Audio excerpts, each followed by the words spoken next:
Can start, Kishore. Good evening and welcome to day 3 of Tamil Heritage Trust's Indology Festival 2023.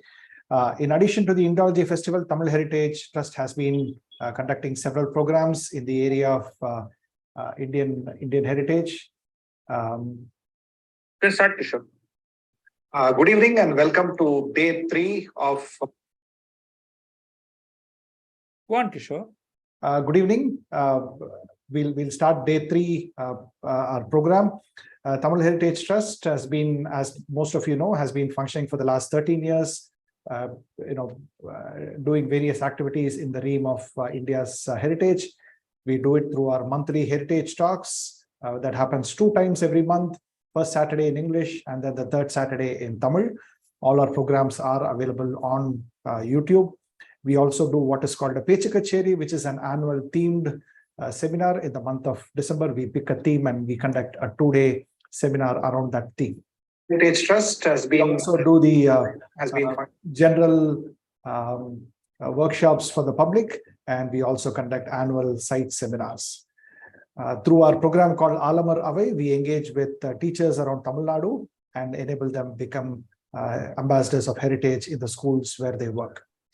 We also host the V Epigraphy Award, which we first hosted in 2022. The winner of that award, Dr. Y Subrailu, is going to be a speaker in one of our future sessions during this Indology Festival. We also institute the Tamil Heritage Trust Professor S. Swaminathan Award, which is meant to recognize individuals who have done outstanding work in the field of Indian culture and heritage. If you wish to be part of our programs, you can do so by sending us an email at admin@tamilheritage.in. All our programs are also available on YouTube. So if you want to see any of our past programs, or if you missed the last 2 days of our Indology Festival, those videos are all available on YouTube. All you have to do is go type Tamil Heritage Trust, click on subscribe, and you should be able to find all our programs on YouTube. This is our 3rd Indology Festival. We conducted our inaugural edition in 2020, where we had a wide range of topics starting from Indian prehistory, early history, Chola bronzes, temple architecture. In 2022, our theme was the temple builders of medieval India between the 8th and the 13th century. And here we are presenting the 3rd edition of our Indology Festival. A recap, day 1, we had Dr. Himanshu Prabhare giving us the keynote address commemorating India's maritime history. Following that, Mr. Narasaya spoke about the maritime history with special reference to India. Yesterday, day 2, Dr. Yadubir Singh Rawat from the Gujarat State Archaeology Department spoke about the Harappan coastal settlements and their maritime connections. Following that, Dr. Chaya Goswami spoke about the merchants of Kutch in Arabia and East Africa. We couldn't bring that program entirely to you because of technical difficulty that we had at the speaker end. We will try and bring that program to you in some format in the future. So day 3, our first speaker is Dr. V Selvakumar. Dr. Selvakumar is a faculty member in the Department of Maritime History and Marine Archaeology. He was a faculty member in the Department of Epigraphy and Archaeology, Tamil University, Thanjavur. He conducted doctoral research and post-doctoral research from Deccan College, Pune. He was a faculty member at the Center for Heritage Studies, Tripunithura, Kerala from 2003 to 2007. And a visiting researcher at the Nehru Trust for the Indian Collections at the Victoria and Albert Museum and the Center for Maritime Archaeology, Southampton University. His research interests include archaeology of India, prehistory, heritage management, maritime history and archaeology, archaeological theory, heritage management, history of science and technology, Indian Ocean cultural interactions, and ecocriticism. For those of you who may not have watched, please go and look on YouTube. Dr. Selvakumar gave a lecture on the watercraft in ancient Tamil literature in one of our monthly heritage talks in 2021. With these few words, I welcome Dr. Selvakumar to talk about ships and watercraft in ancient and medieval India. Welcome, Dr. Selvakumar.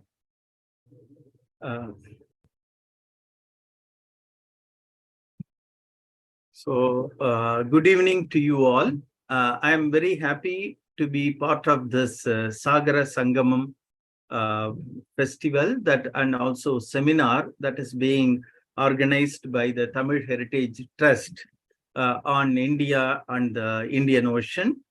And I think this is a very important series in which we are looking at the maritime history of India, maritime history, maritime culture, maritime cultural heritage, and India and the Indian Ocean. In fact, it is a very apt topic for the current scenario.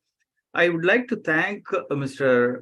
Badri Sheshatri and Mr. Shyam and other organizers for inviting me to make this presentation.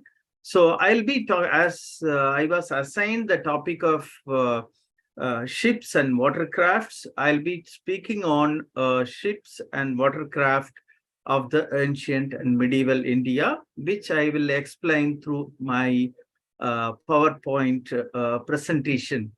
In fact, this presentation is not complete because if one has to discuss about the maritime history and also the ships and watercraft, it is a very vast topic. And so what I have done is I have basically tried to focus on some of the key aspects here. One second. Yeah. My slide takes longer time. This is the presentation structure. I have an introduction highlighting the importance of maritime history. Then I am speaking something on the cultural chronological sequence in order to give some idea to the listeners, and also about prehistoric developments, because we cannot ignore prehistory whenever we deal with history. Then I'll be briefly talking about history of research. Then next section will focus on early watercrafts in the Indus civilization. And the next section is on watercraft in literature, watercraft in art and architecture, watercraft in archaeological context, stone anchors, and watercraft in ethnographic context. In between, I'll be showing some of my PDF also to elaborate, because it's a very condensed presentation. So coming to this introductory part, we need to understand what is maritime history. Maritime history is very much part of the history of the land or hinterland or terrestrial landscape. So we cannot have maritime history without the history of the land, entire landscape and hinterland. So both are interlinked. Another important thing is we need to look beyond the national boundaries, which are generally modern or contemporary in nature. So when we want to look at history, we need to look at history at multiple levels: local history, where we can focus on micro history or the village history. Then we have to move on regional history and meta region. Sometimes we need to look at history. We cannot just have history of, Kerala, history of Tamil Nadu, or history of Karnataka, or history of Andhra Pradesh, or Madhya Pradesh, Maharashtra, when we deal with the medieval period. We need to look at things in a broader regional perspective. That is very important, because if you look at the Cholas or Pallavas, their activities were very much interlinked with the region of Andhra and Karnataka and also Kerala. So we need to, go beyond these boundaries. Then we need to look at history as a macro region, India and South Asia. Ultimately, we need to look at this, history of South Asia from the Afro-Eurasian and Indian Ocean world. This is what I would stress upon. So we cannot see Indian history as, confining to the modern boundary of India. We need to go beyond this modern boundary of India, cross the oceans, and also embrace the landscape of Africa, Europe, and Asia. That is where maritime history has a very important role. So coming to the themes or focal areas of maritime history and marine archaeology, we have certain select themes. Like, we have Harappan trade with Western civilization, India, Southeast Asia, Indo-Roman trade, Indian Ocean trade. Sometimes we have marginalized certain connectivities because we have, I think, somebody has spoke on this connections with East Africa. It is very important in this contemporary world. I think we need to move away from some of the colonial perspectives. Early scholars would be focusing only on Roman connection. They will completely ignore the Indian Ocean perspective. Now we have moved on from Indo-Roman trade to Indian Ocean trade, in which many regions of Indian Ocean participated. That is what we call decolonization of some of our perspectives. And also Silk Route perspectives, sometimes initiatives from China focus on Silk Road. Some people talk about Spice Road or Spice Route, and we have several such categories. This is where I would say that we need to look at maritime history from multiple perspectives. At the same time, we need to have a holistic view of Indian Ocean, India, and Afro-Eurasian world. These are some of the points I wanted to start. And also, when we look into this maritime history, we also need to look into indigenous way of looking at things, like what are the ancient texts talk about ocean, how they conceived the oceanscape. And we have a lot of references in Sanskrit literature. And also when you come to Tamil literature, we have Neithal landscape or coastal landscape as something very exclusive. We can study about long distance connection, marine resources, fish, shell, and all that have become part of our cultural traditions. And also we can study the process of interaction and long-term pattern, and also about material culture and how the text view and tradition, cultural landscapes, these could also be visualized. See, the concept of cultural coastal landscape is highlighted under Neithal in the Tolkappiyam. It is also very important to look at how indigenous people viewed these oceans. Now we call certain oceans as Bay of Bengal or Arabian Sea. If you look at this early literature, you get different perspectives of the ocean. For example, Tamil texts talk about Eastern Sea and Western Sea. That kind of categories also are very important. And if you look at Neithal, Thinai and Sangam literature, it talks about different kind of produce that came from the coast, and also people and their way of life. Fisherfolk communities are one of the important communities of India. They have been in the margins or boundaries of the landscape. They are at the place where the land and sea meets. So these communities are very important because they have been very crucial in the maritime trade, whether it is long distance or short distance. They have been supplying the basic technique and knowledge of sailing. They have good knowledge on the different stars for movement or for navigation. They know about water currents. They know about the winds. And they have the physical strength and knowledge, local knowledge, or the intellectual tradition to negotiate the sea as well as the backwater and riverine areas. So similarly, we have a lot of historical information with regard to the ocean, sea, and the seascape and long distance trade. So coming to this cultural chronology sequence, I would highlight some of the major classification. I'm not going to go into the detail. We have prehistoric period up to circa 3000 BCE, roughly, and it varies in different parts of India. Then we have Indus civilization with its mature phase dated to 2600 to 1900 BCE, where we have evidence for maritime activities. Then we have Iron Age, roughly. So I have left some gaps, but my idea is to highlight some of the key periods. We have early historic period, early medieval, early historic falling roughly between 500 BCE to 300 CE, early medieval 301 to 900, mid-medieval, and late medieval. So I will not be focusing on everything because we don't have much time. So when we want to talk about the ships and watercrafts, we need to look into the prehistoric context. By the time of the Mesolithic age, after the end of Pleistocene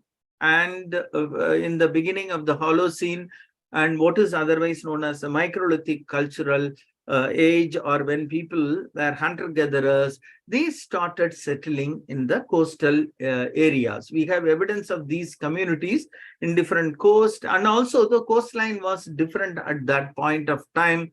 And these communities could have been the pioneers of this maritime watercrafts. We do not know what they did. They might have developed the idea of what we call now as teppam in Tamil, or float. Sometime even today, some regions people construct such log, something like a float, using the banana plants. This is there in all the riverine deltas, and also sometimes people use the logs for movement. So probably this catamaran or using the wood or plants like banana to create some kind of watercraft must have happened in the backwater areas and riverine areas all across from Gujarat down to Bengal. And these are some of the areas where people could have developed the early watercrafts. For example, Kerala is one important region, similarly all along the coast, and then Sri Lanka and Indian mainland and Tamil Nadu, they were landlocked. They were linked till about 7000 BP, according to some scholars. And then because of the sea level rise, they became separate. So such incidents of sea level rise, for example, let's say there were people living in one part of this land, some of them moved to the other part, and they, let's say, gradually or all of a sudden, they were separated by a vast body of water, what we call as, Pamban Sea. And then such kind of context, people would have been motivated to develop some kind of watercrafts. So definitely we cannot ignore the prehistoric age. And also we have evidence of people settling in Andaman Islands and Nicobar Islands. We have people. And in addition to that, we have evidence for coastal exploitation of resources in Sri Lanka in the prehistoric age. See, we cannot underestimate the prehistoric people. For example, there are scholars who have worked on the prehistoric ways of life in Sri Lanka. A lot of papers are available, and we have evidence of people consuming marine mollusks as early as 28,000 BP or even further earlier. So similar case also might have, I think, might have happened along the Indian coast. But the problem is finding the archaeological evidence. As far as archaeology is concerned, we need to have some kind of material evidence. Similarly, for history, we need to have some kind of written document or archaeological evidence. So, when we talk about prehistoric watercrafts, we can only, speculate or some kind of deduce from the context that prehistoric people in India might have used some kind of watercrafts. Finding the archaeological evidence is the task of future researchers, and we may have to go further and search for. Then we will come to Andaman Islands. Actually, the coastal areas, backwaters areas, and also islands like Lakshadweep, Andaman, and Maldives, they provide ample opportunities for the development of watercrafts. Now, question is to establish when people settled in these islands. This is a tricky question, and some scholars who have worked on this Andaman Islands, they have come up with some conclusions. For example, some scholars say during the late Pleistocene periods of low sea level, already I mentioned in the context of India and Sri Lanka, the Andaman Islands formed a single landmass of several times the present land area, separated from the mainland by only about 50 kilometers of sea. So basically, they think that it would have been easy for these people to move into the Andaman island. This is presented in a paper by Bednarik, who is a rock art specialist, and also by Srinathan. They have published this particular paper, and this is very interesting.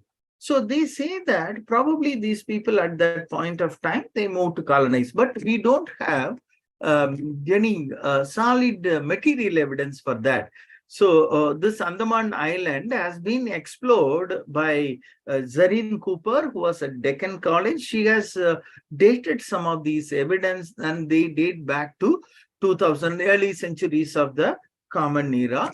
If you look at this Manimekalai, this also talks about Nahadvipa and some of these, old, so-called indigenous communities and merchants encounter with this. So that probably fits into this particular area. So definitely we can say that these people might have occupied before the beginning of Common Era. So this is one important context. Andaman Islanders, they make a dugout canoe, and Victor Rajamanikam and Jayakumar, they have done research on them.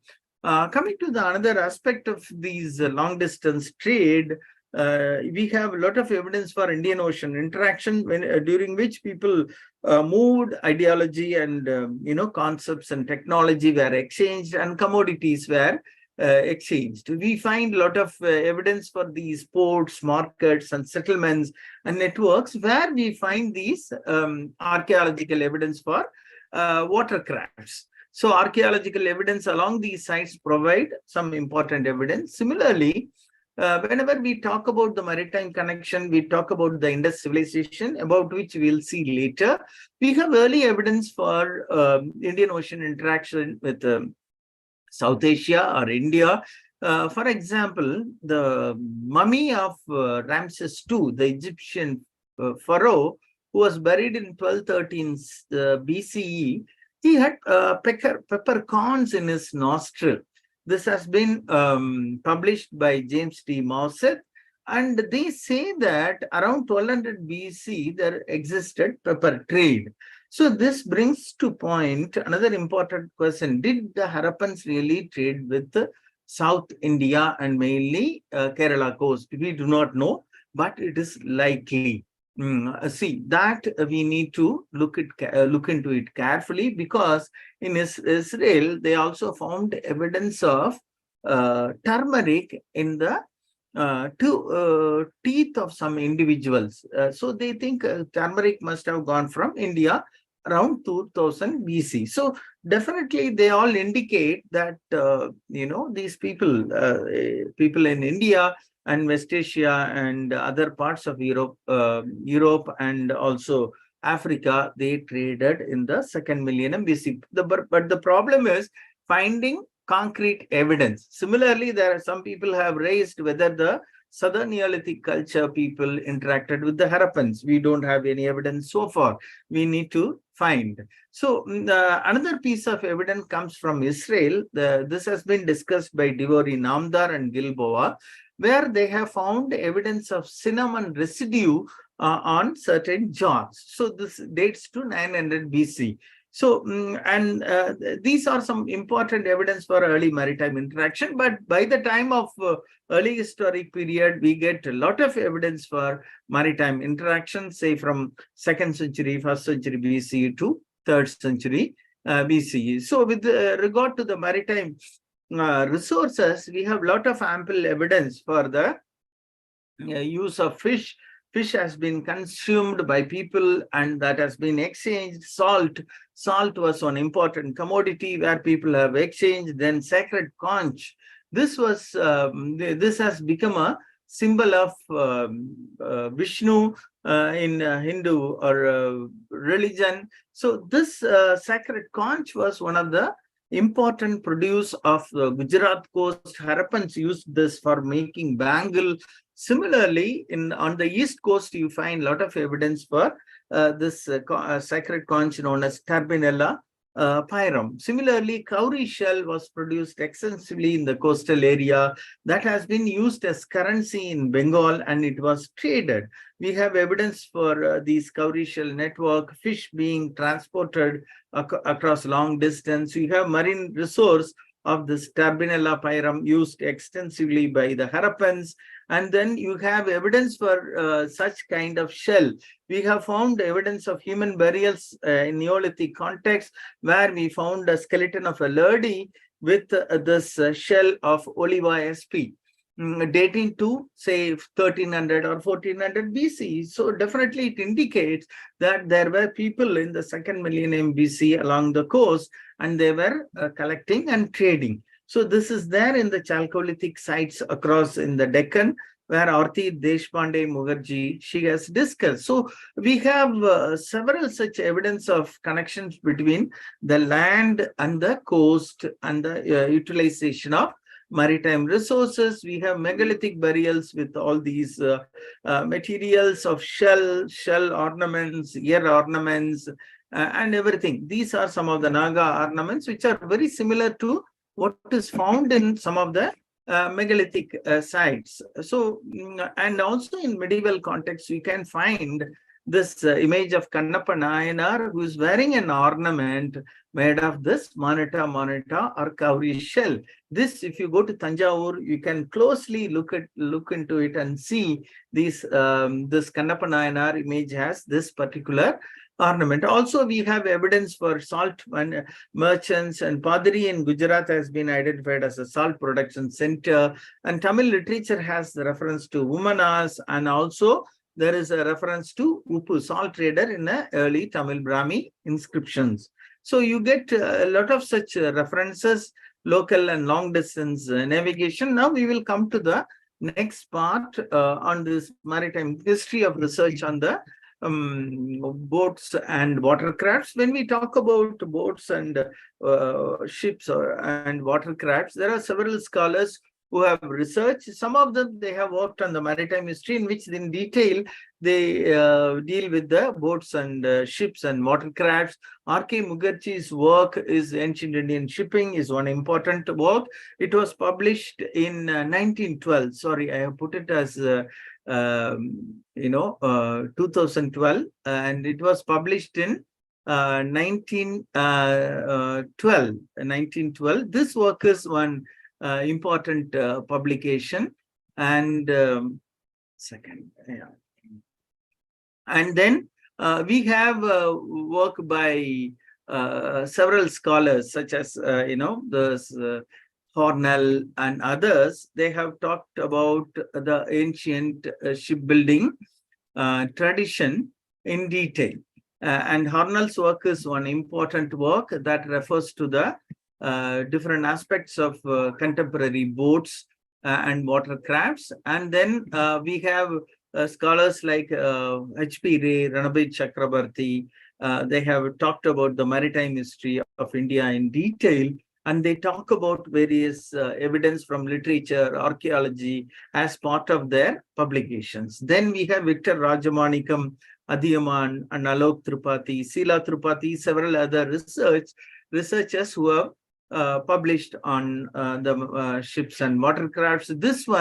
This book is Radha Kumud Mukherjee's 1912 work, which is very important. And this is a publication by Himanshu Prabhare. She has extensively published on the maritime connectivity. Then we have Ranabir Chakrabarti, who has published several books and other things. Coming to this ethnography, ethnography is one important source. As I already mentioned, this evidence for ancient boats. Most of the boats in the early period and medieval period were made of wood.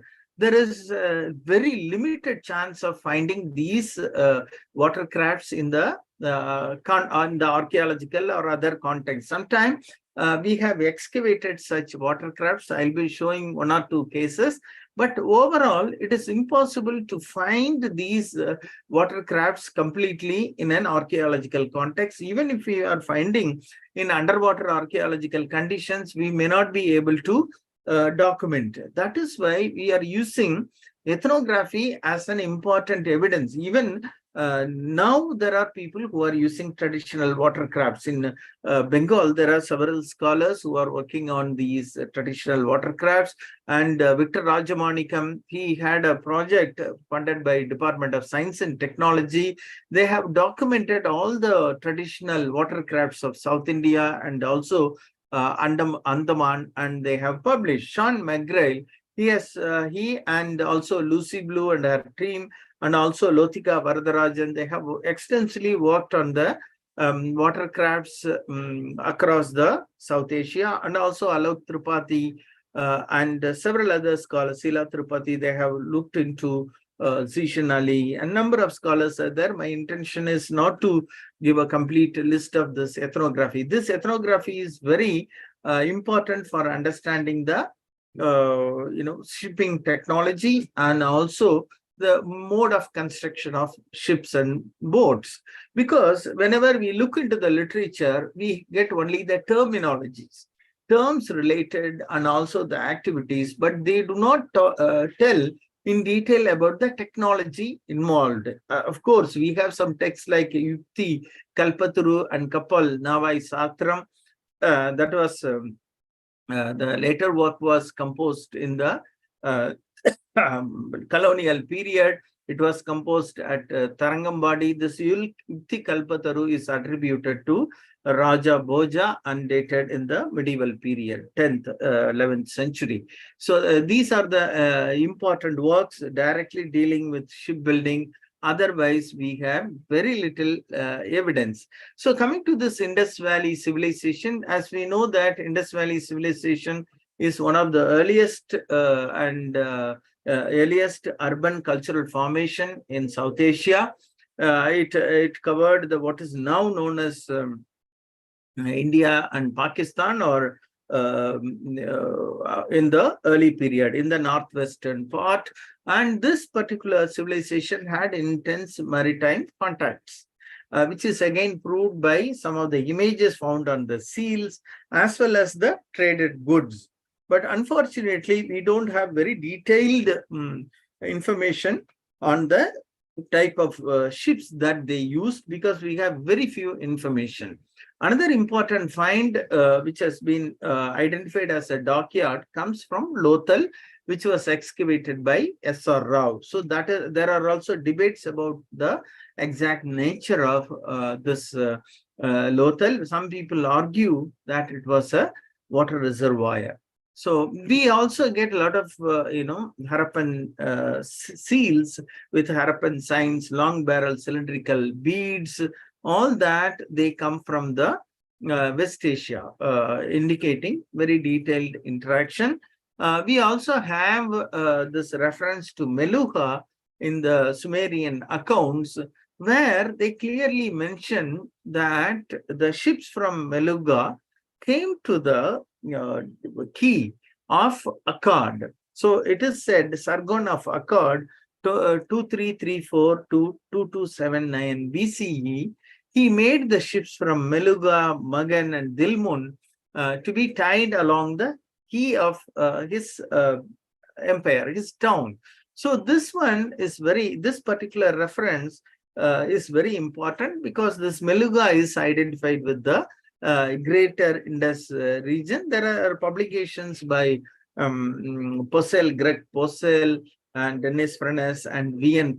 Prabhakar on this particular civilization. You can find out these different regions mentioned in the Sumerian text, Dilmun, Magan, and they refer to the Gulf region, and Dilmun and Magan, and Meluga is identified with Indus Valley civilization. So it is very clear that these people of the Indus Valley civilizations had traded with the West Asian civilization or Mesopotamian civilization. The same point already I mentioned, how the ships from Indus civilization reached that particular area.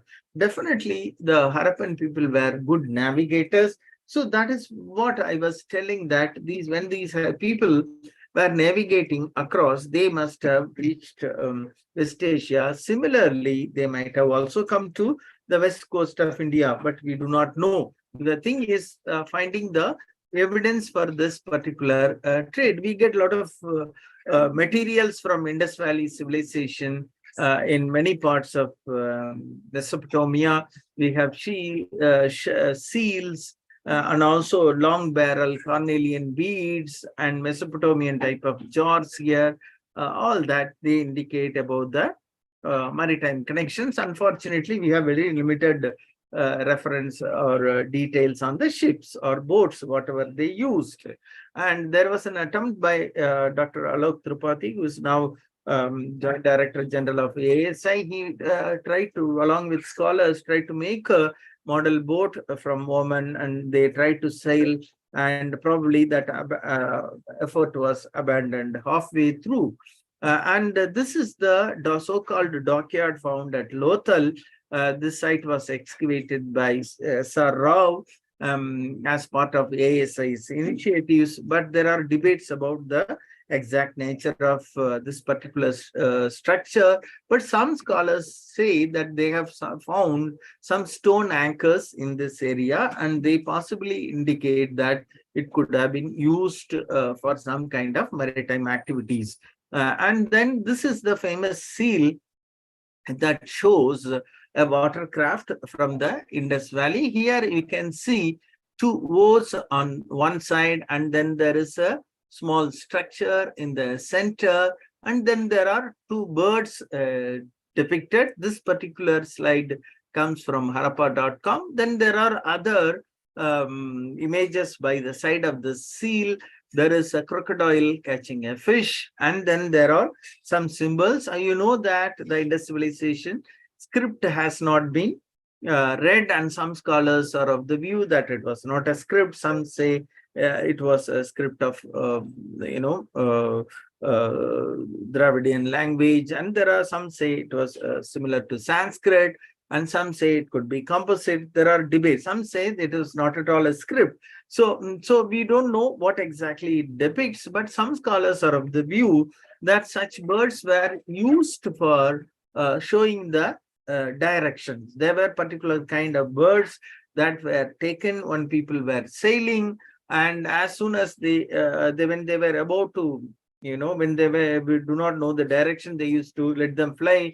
If there is a shore, they will fly and they will identify the shore. This view has been expressed by some scholars. Here Asko Parpala says that the Harappan ships probably followed the coastline during the daytime. In case they accidentally lost the way and came to open sea, they seem to have kept these their birds, ship's birds, which on being released flew towards the land. That showed the way. So this is a theory that has been proposed by Asko Parpala.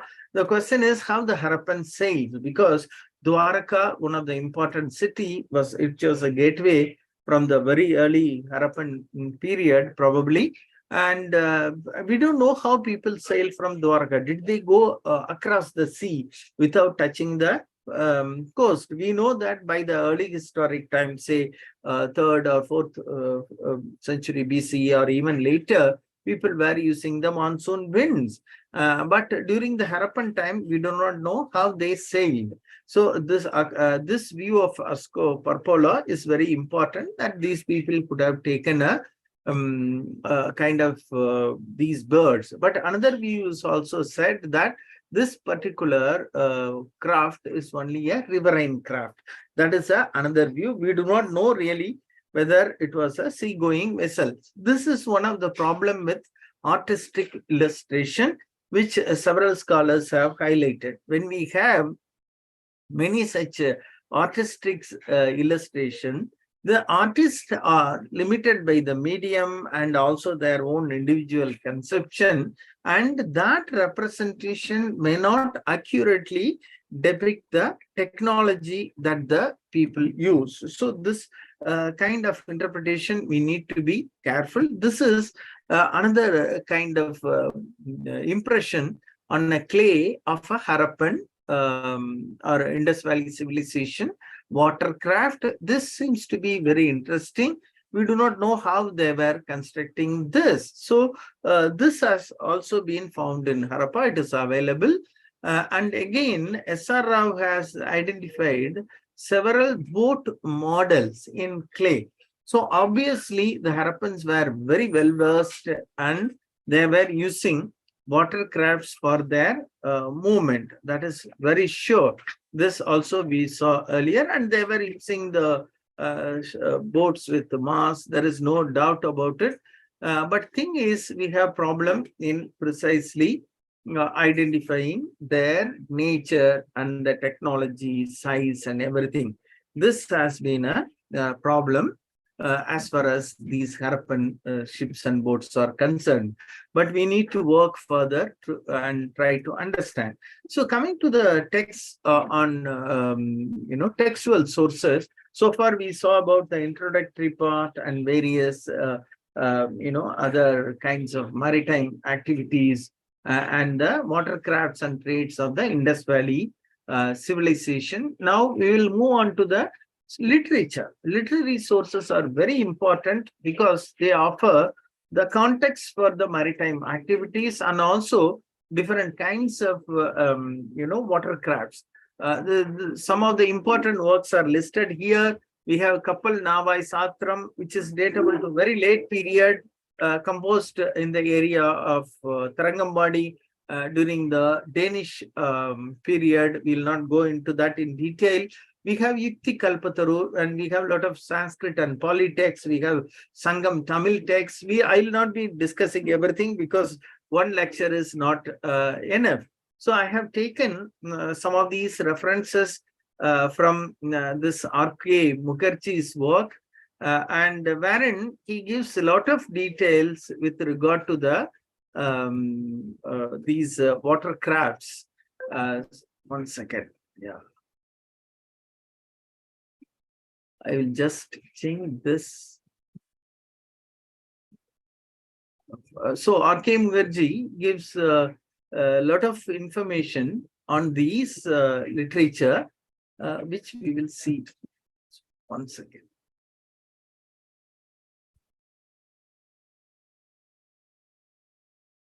Okay.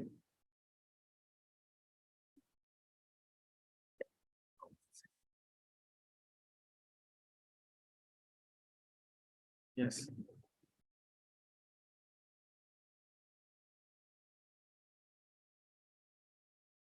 Yeah, sorry for the brief, disturbance.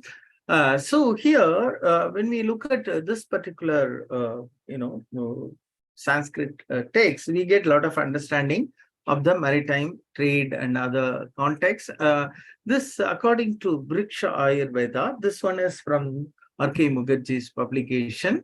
This particular text talks about different kinds of wood that has to be used. The first one, they classify according to the social varna category, which may not be very much. It was just only theoretical, and this tells about how certain group of people classified these wood.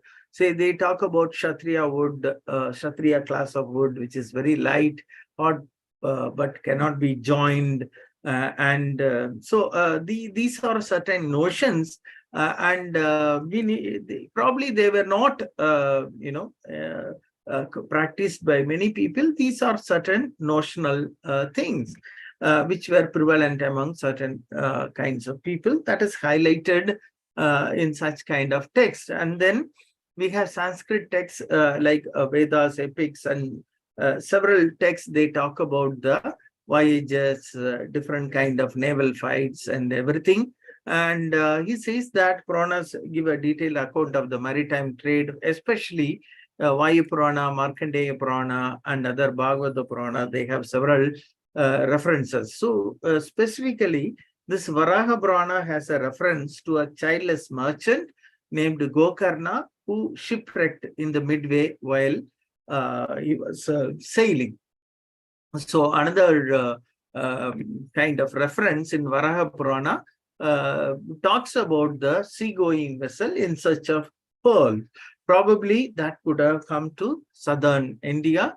Then Markandeya Purana has a passage repeated as a mantram by thousands of Brahmins, dangerous condition. It indicates the dangerous condition of sailing by a sailing man. Even in Jataka has a lot of references to merchants traveling to Southeast Asia, and also they talk about shipwreck, and the same kind of references are also found in Manimekalai. So when you look into our literature, there are a lot of references to different kinds of ships, different kinds of watercraft, but the problem is we are not able to reconstruct. This is where we can rely upon the ethnographic account, which I am not talking in detail. So another this Kalidasa's Raghuvamsa, it talks about in the story defeat of Raghu by a strong naval force with which the kings of Bengal attacked. So this is also very important, how these water-rich deltaic regions of Bengal, such as Bengal, had the use of watercrafts extensively. That is the case even now. If you look at Bengal and also Bangladesh, there are watercrafts which are extensively used even today, unlike other parts of India and also Kerala, you will find. So this particular reference talks about he planting the pillars of victory on the isles formed by the mid of river Ganga. So this is some important reference. And also the popular drama of Ratnavali, which is usually attributed to King Harsha, relates to the story of Siloni princess, daughter of King Vikramabahu, being shipwrecked in the mid-ocean and brought there by the merchants from the town of Kaushambi. So this is another important reference. And also in the Dasakumara Sarita of Dandin, there is a story of merchant named Ratnodbhava, who goes on to island called Kalayamana and marries the girl, but while returning, he is shipwrecked. So probably the shipwrecks were so common and people were affected, and this is being portrayed frequently in the literature. So another case of Mitra Gupta, who goes on board a Yamana ship and losing his way, arrives at an island different from his destination. So we have similar stories even in the Greco-Roman texts also, where people try to explore, people try to sail.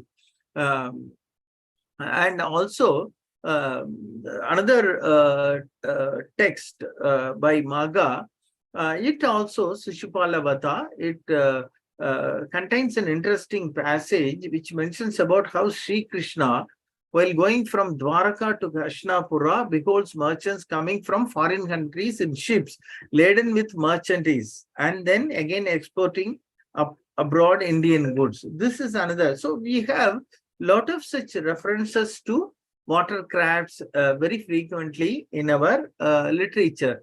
Similarly, another work called Hitopadesa, a ship is described as a necessary requisite for man who is traversing the ocean.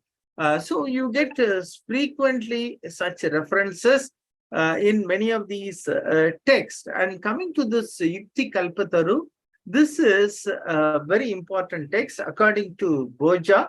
Earlier, I mentioned about different class of texts. Boja, when you look at the Yukti Kalpataru, composed by Raja Boja, it talks about the ship constructed by Kshatriya class of vessel, which brings wealth and happiness. When we look into some of these ideas, we need to look at them the way people believe. Probably they had some kind of values, some kind of feature in these trees. They try to attribute and give them certain names and characters. So we need to understand this particular aspect when they talk about all these. So, so here also you get a detailed account, which I have taken this text from R.K. Mukherjee. He says that ships, on the other hand, which are made of timbers of different classes, possessing contrary properties, or of no good and not at all comfortable. Again, we need to look into this carefully. Whenever a text describes, there is a tradition of writing in the text, there is a tradition of things being practiced. We have noticed this in the iconography also. In any of the ancient texts are generally prescriptive in nature. It is not necessary that this was the reality. So we have to take this into consideration. We have to take this as a kind of opinion given by Boja as part of this text. So Boja also lays down very important direction for shipbuilders on the nature of warning, which is worth and carefully. He says that care should be taken that no iron should be used in holding or joining to the planks of the bottom intended to be sea-going vessel. So this is a kind of myth, some scholars say. Generally, it is said, if you look at the watercrafts of ethnographic context in Kerala, what is known as Kettuvellam, and other places, there are some places where they use nails for linking, but most of the watercrafts in South India, even if the case of various crafts like Masula, Kettuvellam, or the tourist boats of houseboats, they are some of them are used. And nowadays they have changed. They basically use a sewn plank. The planks are stitched together by drilling holes, and then that is the practice common. This could have been for different purposes. So Yukti says that Indians did not use this. Probably they advises them not to use because there are magnetic rocks in the sea that would pull out the nails and it will collapse. Maybe it was probably what I would like to think or argue is that this kind of experiments by using nails failed. One of the important factor is that rusting. So probably because of the cost and other factors, people preferred this coir rope for putting the plank together. So, so this is one of the important observation found in this. And Yukti Kalpataru also does some classification of ships, watercrafts according to the length and position of their position of the central cabin. The first, it mentions about Sarba Mandira vessels, which have the largest cabins extending from one end to of the ship to the other. So we have to look that this text was created in the medieval period, somewhere around 10th, 11th century. And this particular text highlights that how these different kinds of ships were, boats were constructed. Secondly, there are Madhya Mantra, which we saw in the Harappan seal, where the cabin has been placed in the middle part. These are used in pleasure trips by kings, and they are suited for rainy season. So here it clearly, the first category, Sarba Mandira, was meant for the transport of royal treasure, horses and women. And thirdly, ships have their cabins towards their prows, in which case they'll be called Agra Mandra. These ships are used in dry season after rains have ceased. They are eminently suited for voyages and also to be used in naval warfare. It was probably these vessels in the first naval fight recorded in the Indian literature was fought. So again, we have reference to the Rajendra Chola's naval expedition, Alaikadal Naduvil Palakalam Selithi. But unfortunately, we do not know, how exactly these Chola's ships were designed. But we have certain representation of Arab ships at Tirupudai Marudur, datable to the Nayaka period in the paintings, and which displays about the horses and also the Arabs taking them. So this horse trade was one important factor that actually flourished during the time of the medieval period under the Cholas and Pandyas. The records, all the Arab accounts clearly say that these local kings did not know how to maintain these horses, and as a result of that, these Arab traders benefited. So we have very limited information, although these are very detailed, but these accounts do not tell us about the technology. They give very superficial information, but actually the craftspersons probably preserved, and they did not want to record them in detail in some kind of document or other records. Probably the idea and knowledge was transmitted orally from generation to generation. So it also for decorating, the Yuktikalpadharu also gives details and other methods for decorating, furnishing ship, so that to make them quite comfortable. It also talks about so many other things. We will not go into the detail. It also classify ships into Samanya, ordinary class, and Unnata, or a very special class, and talks about these details. What is their length in cubit mudam? So one mudam is about say 45 to 49 centimeter, and then you can say it talks about 120, some of them in length 120. If you divide about 660 meter or about 180 feet, these are such huge watercraft. So definitely we have several such references, and also there is reference to other kind of categories such as Unnata, and it gives their length and breadth and height. You can find them in the text. So, so you get also such decoration of the prose, which you find in other Tamil texts like Chilapadiyagaram, like Parimuga Ambi, Karimuga Ambi, where they have the prose in the form of horse, in the form of elephant.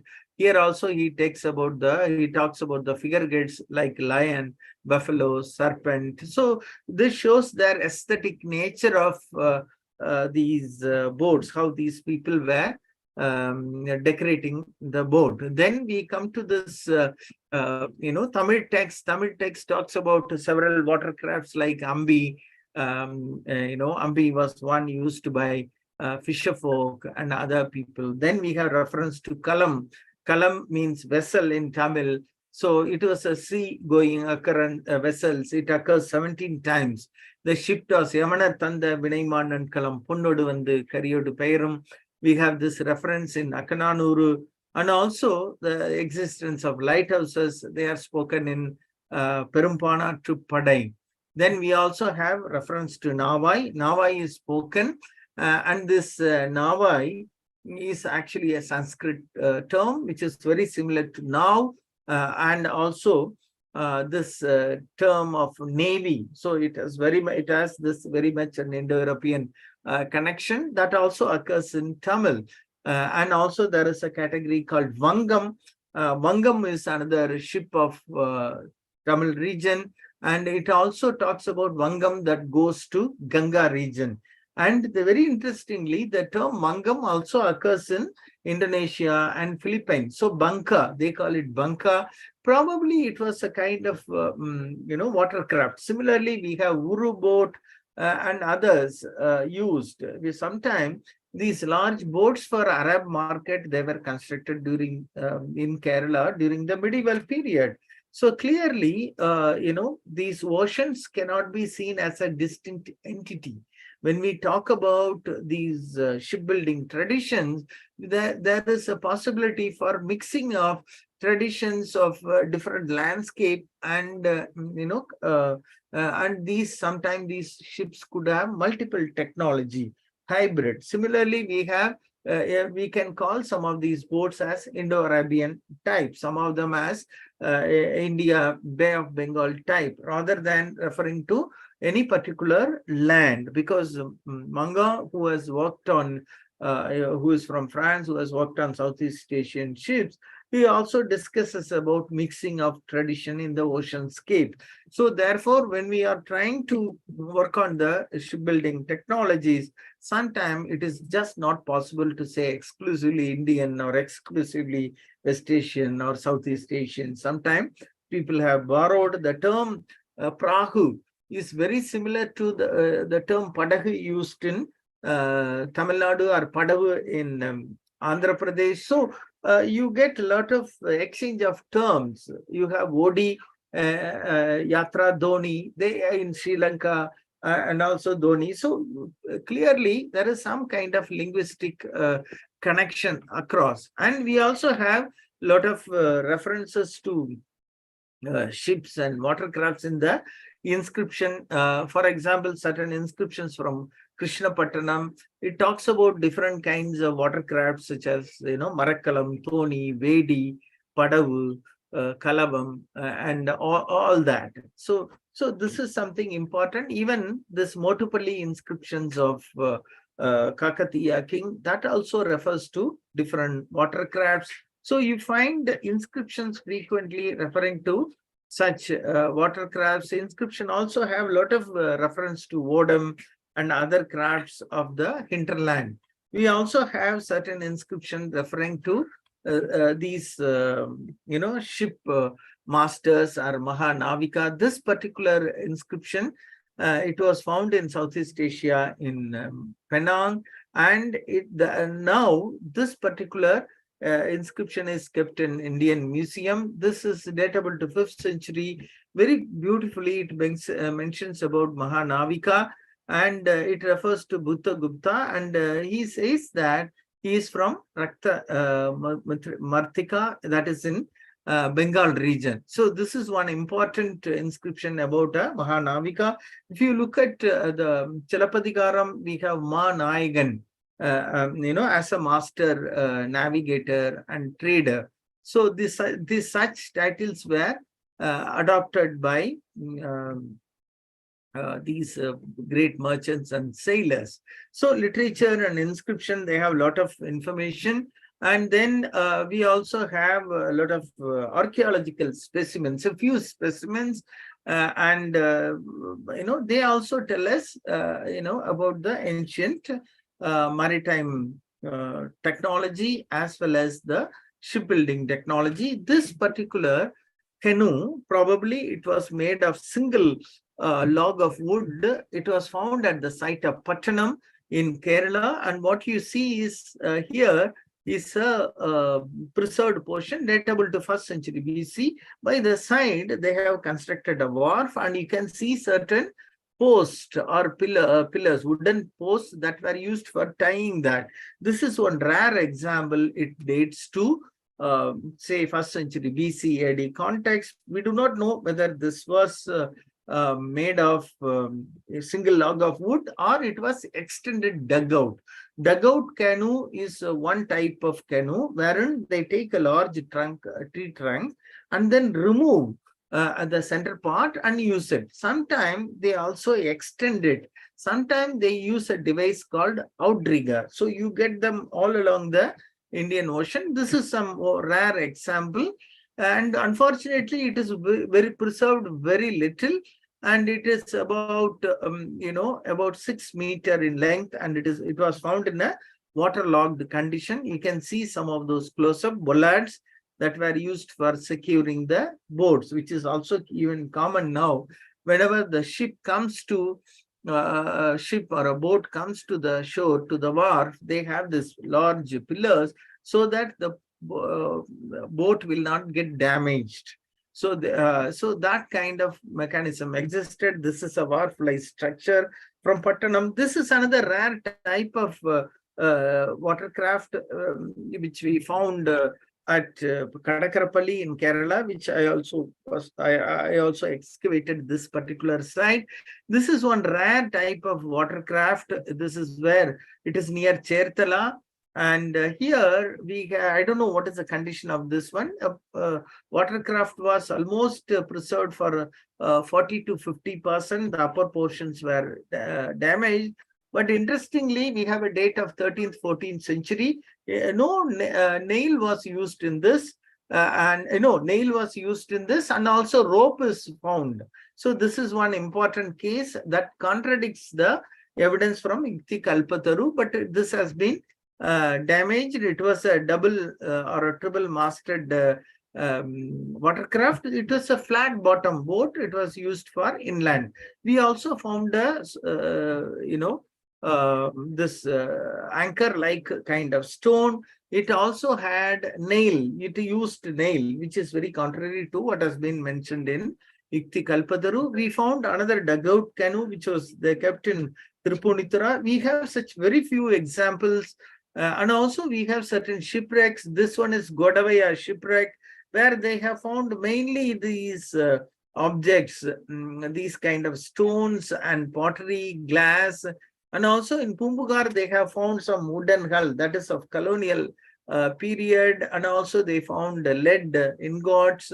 And you have such kind of evidences, very limited context. They also tell about the technology. And ships and watercraft in art and architecture.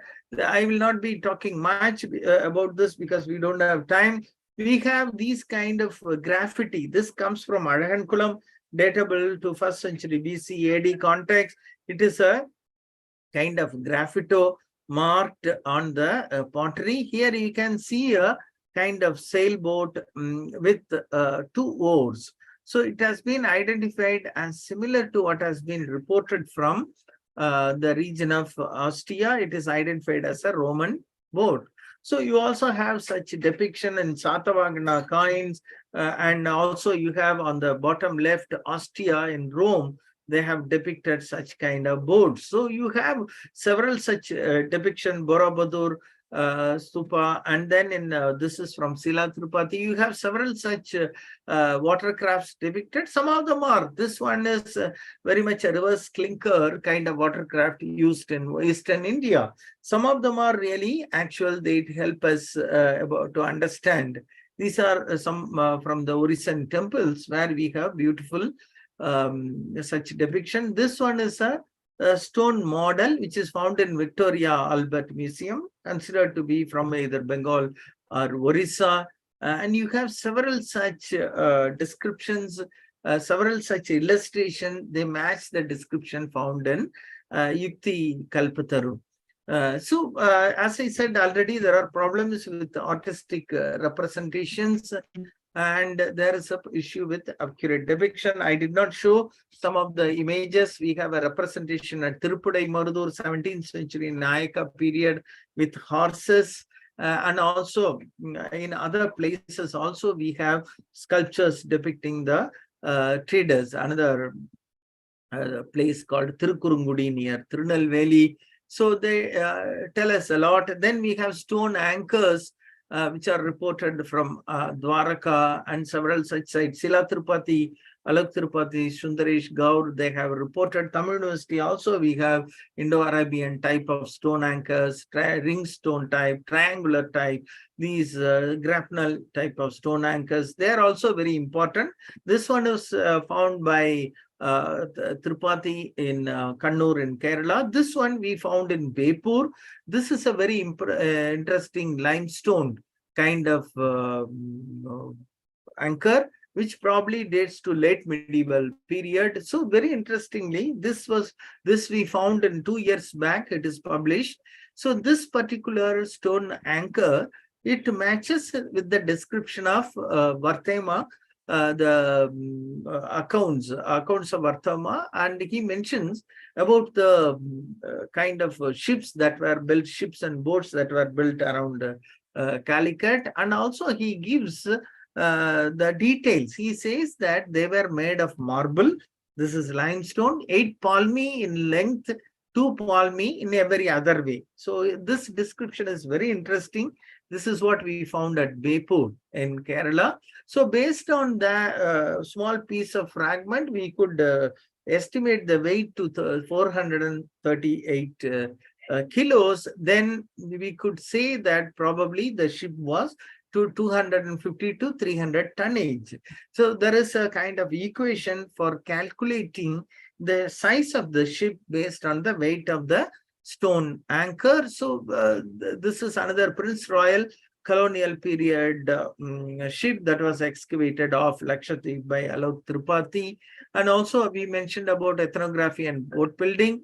So we also did some documentation of Uru construction near Bepur, and these are some interesting watercrafts that are built for the Gulf market. They cost about 1 crore, 2 crore, and basically the owners will be in West Asia, but they will build the boats in Kerala because there is a lot of wood available and also craftsmen.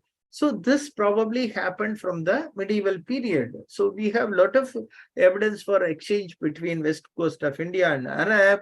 And, this has been a continuous traditions. We also have a lot of evidence for, the other ship workers, other people who were expert in these kind of construction. And also we have this Mapla Kalasis in Kerala, mainly in Calicut region, who are expert in the maneuvering the watercraft, such huge watercraft. So we have a lot of master craftsmen in Kerala and also in other parts, Gujarat, Orissa, and other areas. They make these kind of large watercrafts. So ethnography is very useful in helping us to understand the ancient technology. That itself is a separate topic. I did not go into the detail. So I will share just two more of my papers, at least one of my papers, to tell how these ships, how these watercrafts were imported in the hinterland. So this is, I'll just share this. Yes, paper. Okay. This is available on the, okay, 1 second, internet. Okay. Can you see this? Yes. If you come down a little bit, if you drag Okay, it okay, down. yes. Yeah, this is a paper, this particular paper, right? So inland watercrafts of medieval Tamil Nadu, there's so much to understand about the watercrafts of medieval Tamil Nadu and all parts of, India. Very interestingly, we have beautiful references to the operation of watercrafts at Uttiramerur and Thiruparkadal in Ukkal and Nangavaram. These are, some of them are Brahmadeya sites where the inscription refers to the operation of watercrafts. These are the sluice structures in medieval Tamil Nadu that were used, where one of the main problem was regulating water. So they used to have two pillars and interlinked by horizontal beams, and there will be a hole. And through that, by blocking the hole, they used to operate. They are found all over Tamil Nadu. Now many of them are defunct. This one indicates how this pillar, this is just a conjectural drawing in which we show how these people would have, operated it. So here we are just showing this man moving in this watercraft, small watercraft called Vodam, and operating. Sometimes these people actually operated by simply swimming. We have reference to Neeranikam, Neerkatti in South Indian inscription. So this Thiruparkadal inscription very interestingly refers to, it is in Madurai Konda Kopparekesari Varman, 1909 CE. It mentions about 120 karanju of gold. One karanju is about 4.5 gram of gold to the Sabha of this village, and from this gold they have to desilt the tank. So that task was entrusted, for which they also talk about the vodam. Vodam means a kind of watercraft that was operating, so several such inscriptions occur. Even in another village here, they mention Vairamegha Tadagam of Uttiramerur. They have to the task of desilting. So one Kuriya unit, they have to desilt and deposit the silt on the bank, for which they have donated the vodam. More important one is an inscription from Nangavaram, where it gives a very detailed account of how using a vodam, they have to remove 140 baskets of soil and they have to deposit in the front. So for which they were using a vodam. Based on that and using traditional calculation, I estimated this particular inscription, very detailed, talks about a supervisor who oversees the workers. His salary is 45 kalam. Kalam means about 27 kilo of paddy. Carpenter was given 2 kalam. The blacksmith was given 2 kalam. And the wood supplied, wood was given by the Valayar community for making the vodam. So using this particular information, I try to reconstruct the size of that watercraft. So I try to use the traditional watercraft and estimated what could have been the actual size of that. So vodam was used for transport. There are also references to vodam for river crossing. We have Watercraft in Thiruvayaru, and similarly we have Teppam. It is used in some of the films. Nowadays we don't see that. We also get a reference to Korakal used in this Kaveri in Karnataka. Harikolu is there, and also we get a lot of such references to these different watercrafts in various texts. And that is also something interesting. We have Timil, Navai, Ampi, Punai, Kalam, Vangam, Thoni. So, and their occurrence in Sangam literature. So this is one important piece, and I'll show you, share another paper also quickly within 2-3 minutes. So this particular paper deals with the watercrafts of fisher folk. And this one talks in detail about the references, how exactly the Sangam literature narrates. It refers to vodam and also punai and different categories. Thoni and kalam, we saw this already, padagu, and their occurrences are discussed here. And then the poetic, how exactly an ampi is unlike an elephant. Ampi in the barter trade, ancient port of Musiris, chiefs of Ampi in the ferry point of here, it is used in a different sense, in a metaphorical sense. Abandoned Ampi is compared to a deserted bull, Ampi with animal faces in the port. Chilapadikaram, we mentioned Ampi like a water buffalo, Paradavar, fisher folk, how crow laying, this poetic narrative is found in when you look into the literature. Ampi is very interestingly used in Tamil Ramayana of Kambar, but we don't find this as a common name in Tamil Nadu. But very interestingly, Ambikara is used in Karnataka. There is one Ambikara Chavdaya who was a saint, and you get a lot of such references. When you look into the literature, you get how people were playing with this Thimil. Thimil was another watercraft. Probably it was like Katamaram. So these papers are available. You can see them. Fishing net on by the shark, how people were catching shark, how they were using, how Paradavas were collecting turbinella. So earlier I mentioned about the Shanku. And here, this particular reference very beautifully mentions how they were using boat and they were diving into the water.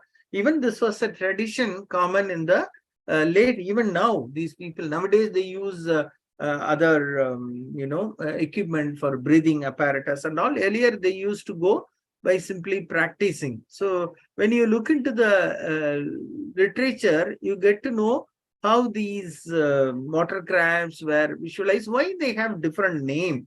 That is something very important. And when you look into the literature, you get the complete context of these watercrafts and their name. With this, I would like to conclude. Actually, these watercrafts and ships were used in diverse contexts, and ethnography is a separate area. I did not touch, but when we look into the literature and go in detail, we get to know how these people were using watercraft, how it was very essential for people to have these watercrafts, and they were using it for diverse purpose. It is not only in the coastal area, hinterland also. Nowadays, if you go to Kerala, everywhere they have built bridges.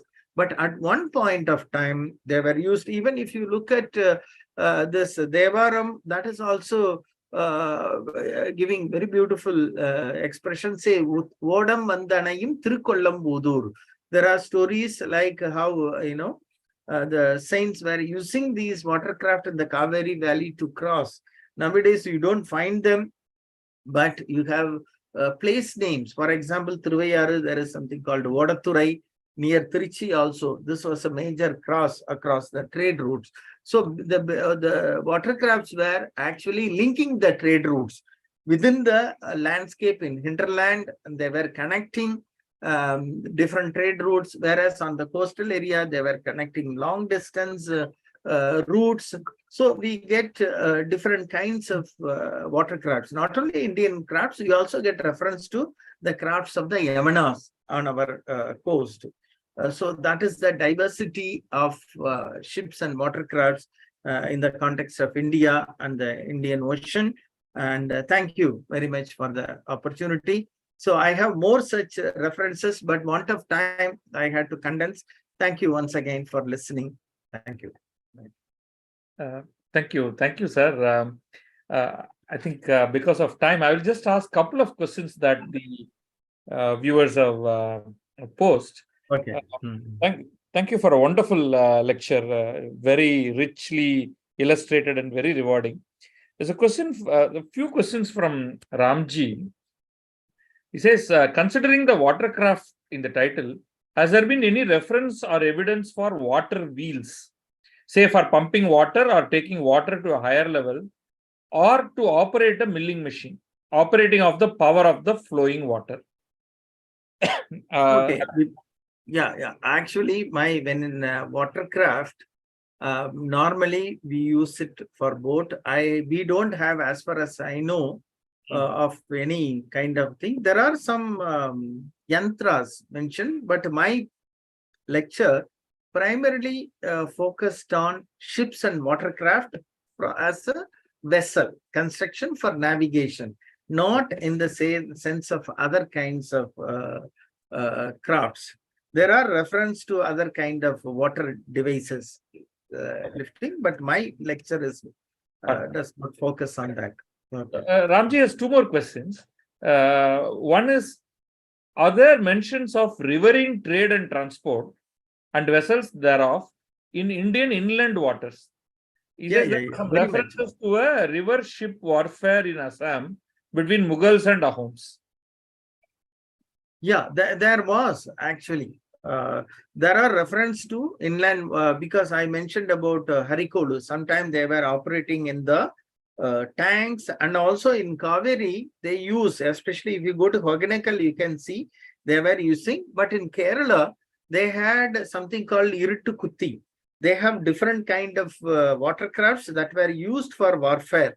Kerala is one area where they were using it in the sea area as well as in the backwater area. We have reference to Kunjali Marakayar and other people who are well versed in that. Otherwise, Kerala, they had a lot of, even if you travel to Kerala, you will see it is impossible to live in such a watery landscape without water. Yeah. And again, in Kaveri and other river, even Tungabhadra, they have Krishna River, they had, which Hornell mentions, they were actually hollowing the tree trunk and they were making jangars.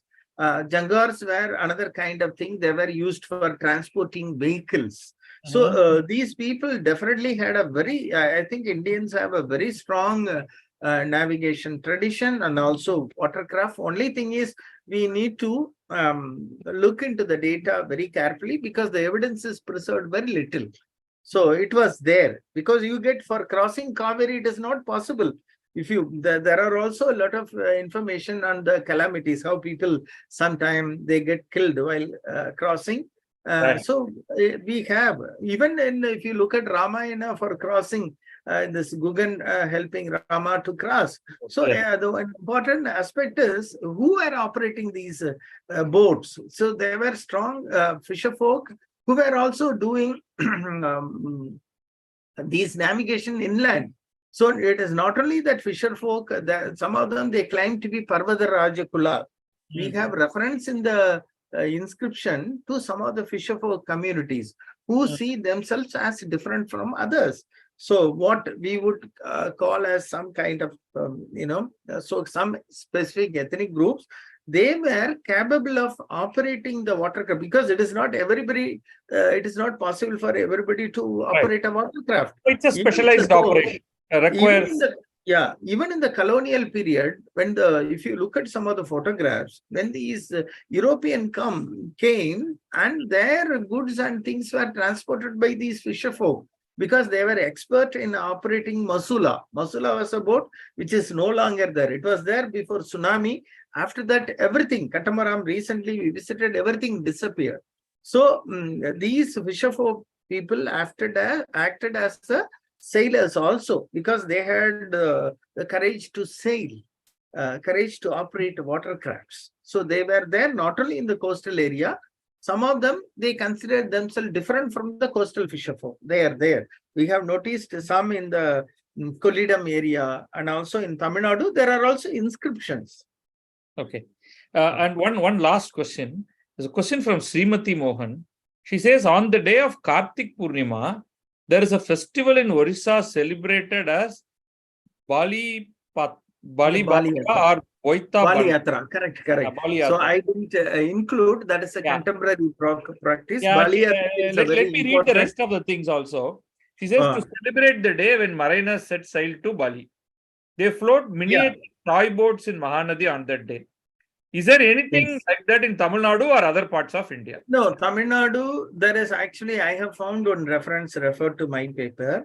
Actually, very interestingly, there is one poem in Sangam literature which mentions about a lady who says that I will celebrate this Kartika even if my lover does not come. So this can be implied to indicate that probably somebody who visited Southeast Asia and they were expected to reach on that Kartika day.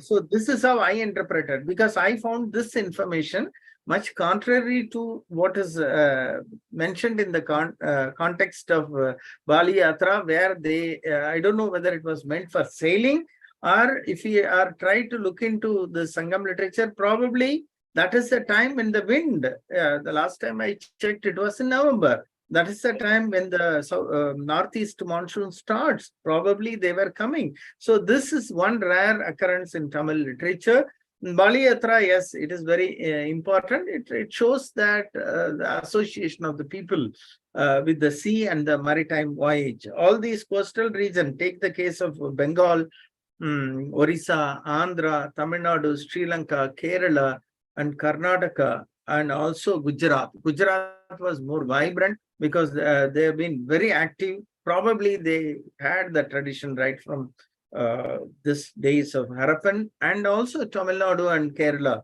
They have very active, especially in the coastal area, very active maritime tradition. Bengal also. You have a lot of evidence for these activities. And also there are some festivals arranged in the coastal areas also, where they try to use boat, mainly in Kerala. Some of the temples, they have their own boat. They have for that purpose. And also some churches in Kerala, they have their own boats. So it is a common practice across South Asia, where people have these kind of festivals associated with maritime activities. Yes. Thank you. Thank you very much for paucity of time. I would have liked to discuss more issues, more questions, more. You are saying that your lecture itself is curtailed because there is so much to cover. And even in what you covered, there is so much more to discuss. We have to stop somewhere. So let me invite Kishore to thank you and then to introduce the next lecture. Thank you, sir. Thank you. Thank you. Thank you, sir. That was an excellent lecture filled with a lot of details and so much to ponder upon. Thank you very much. Yeah, thank you. Sir, yeah, you can leave whenever you want. Yes. Over to you, Kishore. With that, we go to the second lecture of our day. This is the Maritime History of Malabar. And we have Dr. Pius Malekandathil to speak about this. Dr. Pius is a professor at the Center of Historical Studies, JNU, Delhi. He obtained his BA and MA in history from the University of Kerala, MPhil in history from the Pondicherry Central University, and postdoctoral research from Heidelberg University, Germany.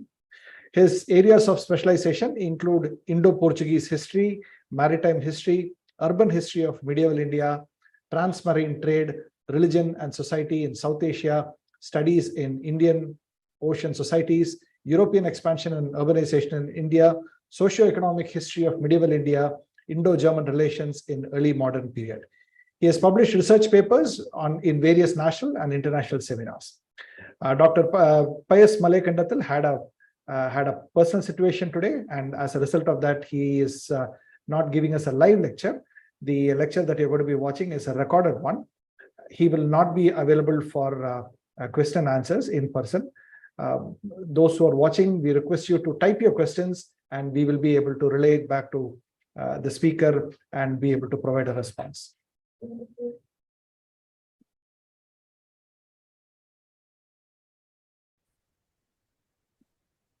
So you can start. Okay, thank you. Dear friends, thank you very much for having given this invitation to speak on the maritime history of Malabar. And I would like to congratulate the organizers for having taken up this theme of India and the sea for deliberation. You are first to bring to the scholars in the field and to take this branch of history to larger academic audience is something that you would like to appreciate. With these few words, I would like to go straight into the theme that is being allotted to me. The topic that I am dwelling upon is Maritime History of Malabar. The word maritime comes from the Latin word mar, which would mean sea in the English language. The genitive form of mar is maris. So from this word mar, maris, the English word maritime has taken origin. That would mean it deals with things related to sea-related activities. So whatever happens in the life of human being as shaped and conditioned by sea can be studied under maritime history.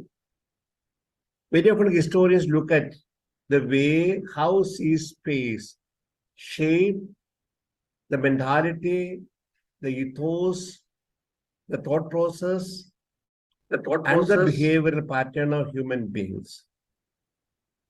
How far did this sea space influence the thought process of human beings? Their ethos, their mentality, and their behavior pattern.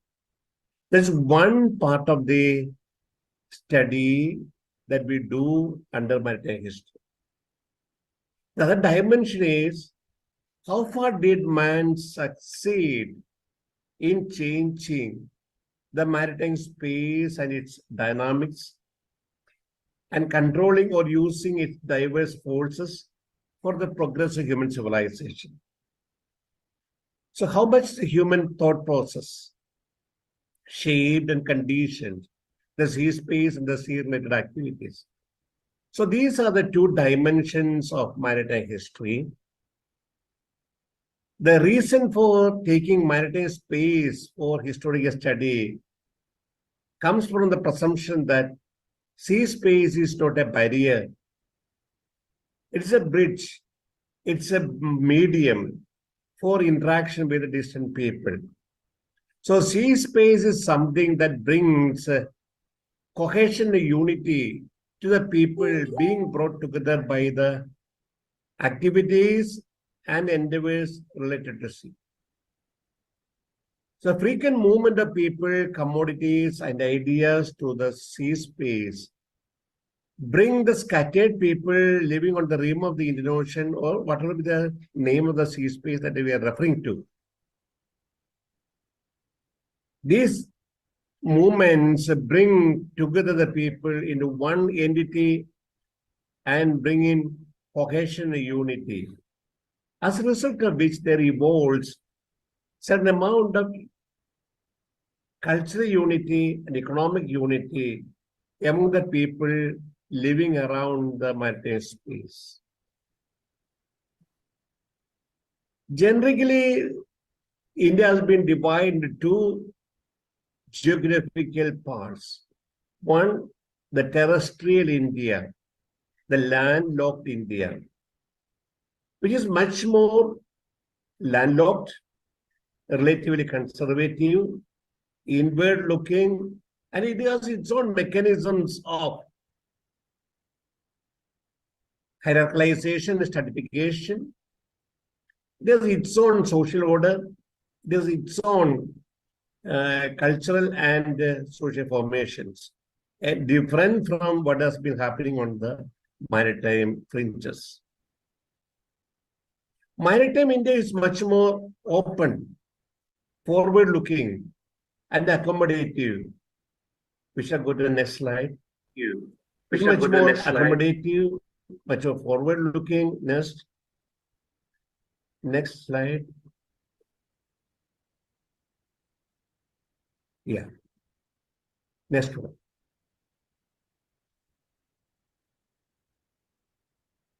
There's a frequent movement of people. There's frequent movement of commodities, frequent movement of ideas, as a result of which people get a chance to frequently expose to foreign ideas, foreign commodities, and people of foreign origin. So the accommodativeness, openness, and liberal perspectives could be seen along maritime India or postulated. Next slide. Then we'll see, this slide will show you the vast collectivity of water, which we call Indian Ocean. And we find different countries bordering the Indian Ocean. The societies that evolved on the rim of the Indian Ocean, they have been brought together by frequent movement of commodities, people, and ideas. And we find great amount of unity and cohesion evolving among the societies that appear on the rim of the Indian Ocean. Next slide. Next one. Till recently, maritime history has equated with studies on maritime trade alone. So for long, historians have been working on maritime trade that used to be conducted through the channels of sea space. The volume of trade, the value of trade, the commodities that were being frequently taken for trade, the markets where commodities were being sold, the production centers from where commodities were procured. These were the major concerns of the maritime historians till recently. Now, there's a great amount of diversification happening among the themes and topics that have been taken under maritime history for analysis, for research, and for further investigations. Now, historians are looking into aspects of science and technology in navigation, shipbuilding technology, coastal societies, the meanings of social formation happening along the rim of the Indian Ocean, the coastal politics, which have got dynamics entirely different from what is happening in the inland part of the country. Maritime states, life on board the ship, how the traders and the sailors experience their daily life when they are aboard the ship.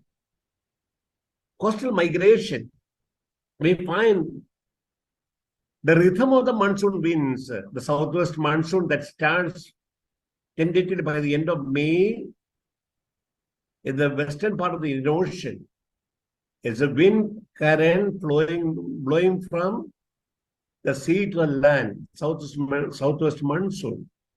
That creates a certain type of rhythm that affects the very production activities, the very trading activities, and even the very cultural production as well. The rhythm necessitates break in the movement of vessels, which eventually leads to certain type of temporary settlement evolved along the coast of India, including Kerala, where we find eventually new migrants coming in, and we find migration being felt frequently and constantly along coastal parts of India, including Kerala, where one community is being either replaced or supplemented by other types of communities in the process of migration, which we seldom find in the inland part of India. We find different mechanisms and dynamics operating in maritime cities. So these are interesting areas that have now evolved as important sub-themes and topics under maritime history. In today's presentation, I'll be focusing on maritime history by bringing in aspects of maritime trade, occasionally shipbuilding activities, and we'll also refer to coastal migration, and also passingly refer to maritime cities, coastal politics, and so on. Next slide. So this is the tentative geographical representation of Kerala. It's a long stretch of coastal line for Kerala, starting from northern part of Kasaragod, going up to Cape Pomeri. Next slide. Maritime Malabar, in the way we have categorized India into maritime and terrestrial, I would like to categorize Kerala too under these broad headings, Maritime Malabar and Terrestrial Malabar. And Maritime Malabar is that part of present-day Kerala whose ethos, mentality, and very being is shaped over ages by sea-related activities and the dynamics stemming from circulatory process in the Indian Ocean. It represents the areas propelled by what is called maritime consciousness. How does the maritime consciousness evolve? Any type of production, any type of activity that has been propelled by sea-related activities can be included within the human endeavor coming under maritime consciousness. Next slide. The sea, as we have seen earlier, is a bridge for the dispersed and dissociated and segregated worlds to come together, because the sea provides a platform. It gives a bridging link for these different societies and civilization enclaves to come together. At the same time, sea gives a distinctively unique identity stamping, and it gives a different type of ethos, different type of identity for the people who share same culture, same language, same food culture, same dress culture, same religious culture, and eventually we find a certain amount of unity and cohesion among them. Kerala has a large number of population following the belief system of Islam and Christianity that took origin in West Asia and reached Islam through maritime channels. Next slide. Now we are going to see the important phases in the history of Kerala. We find the maritime interactions happening in different scales and degrees. I will say that the vibrancy of maritime activities along coastal Kerala was of continuous and even nature. We find different type of experiences evolving along coastal Kerala over a period of time, thanks to different factors, the socio-economic milieu within which Kerala responded to the overseas trade that decided its fate in different directions. At the same time, the international scenario, the vibrancy of maritime trade happening at the global level, that also affected the intensity of maritime trade and maritime contacts in Kerala as well. And taking for the initial period of maritime contacts and the interaction of a considerable nature for the centuries of early Christian era. About 120 vessels used to reach India from Roman Egypt, from Bernice and Meos Hormuz, as per the account of Strabo. It says that 120 vessels used to reach India, out of which almost half of the vessels used to reach Limerick. That is the name that has been given to the present-day Kerala in the Roman documents, particularly in Periplus of Erythraean Sea, in the accounts of Pliny, Ptolemy, and Strabo. They refer to the fact that almost half of the vessels used to reach Limerick, the other half going to Ariake, that is Aryavartam, that is the northern ports of Barukacha and the port of Sindhu, Indus River, etc. When it comes to Kerala situation, we find a certain amount of stratification or hierarchization happening among the ports in Kerala. In the hierarchical order, the most highly activated port was Musuris. It is located in the vicinity of Kranganur and Pattanam, obviously located on the banks of River Periyar. This was the pivotal port, and we had many other ports in the neighborhood. One was Naura, which is being identified by most of the scholars as Kannur. Next one is Tindis, that is Ponnani. Third significant port was Bakare, that is Porakkad. Nelkinda, that is Niranam, located on the banks of River Pamba. And Komori, that is Cape Komori, Kanyakumari. These were the major satellite feeding ports for Musuris in the early centuries of Christian era. Next slide. Mussoorie is located on the banks of Periyar, as I mentioned earlier, and it's being located in the vicinity of Pattanam. Pattanam must have been a center of calf production, but because what is being obtained from Pattanam happened to be remnants of secondary sector production.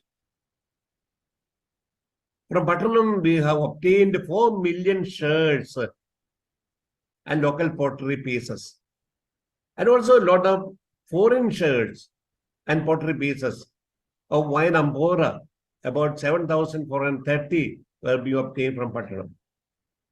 Terra sigillata of the period between 1st century BC to 2nd century AD were being obtained to the number of 160. Besides these artifacts, beads, glasses of 71,467 in number, they are being also obtained. Semi-precious stones were also being obtained, 3,095, and terracotta artifacts are also being obtained. In Pattanam, Chera coins were also being unearthed, indicating and is indicative and suggestive of monetization that happened in the port of Musuris and the neighborhood of Pattanam. Next slide. The Vienna papyrus paper has been obtained from the archives of Vienna in 1985. It speaks of hectic trade happening between Musuris in Kerala and Alexandria in Roman Egypt. And the document is traced back to the period of 180 AD. The document speaks of a maritime loan being made between two traders of Musuris, one borrowing money from the other trader for taking commodities from Musuris to Meos Hormuz and Bernike, from where they were been taken with the help of camel through the desert up to Coptos in the neighborhood of Cairo, from where the commodities were being taken through Nile River with the help of vessels up to Alexandria, where the amount is being repaid back to the other traders. And in this rare document that was obtained almost 37 years back, mention is made about different cargo and the value of trade. The ship was called Hermaphilon. The great historian in this field, Federico de Romanis, he says that about 88.64% of its cargo was pepper. So it evidently indicates the fact that the major segment of the commodity that went to Roman Egypt or Rome during this period was pepper. And the Roman vessels used to reach Malabar coast principally for obtaining pepper. Next slide. Commodities were taken to Mussoories from other feeding ports with the help of small thonies and barges.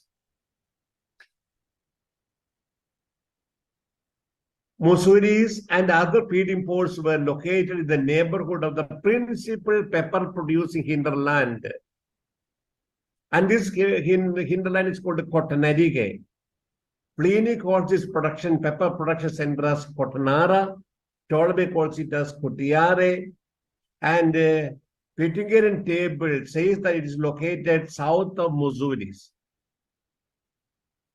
So it shows that the geography from where the Romans used to get pepper, though came from the ports located on the coast, they originally came from a neighboring geography where pepper is being produced.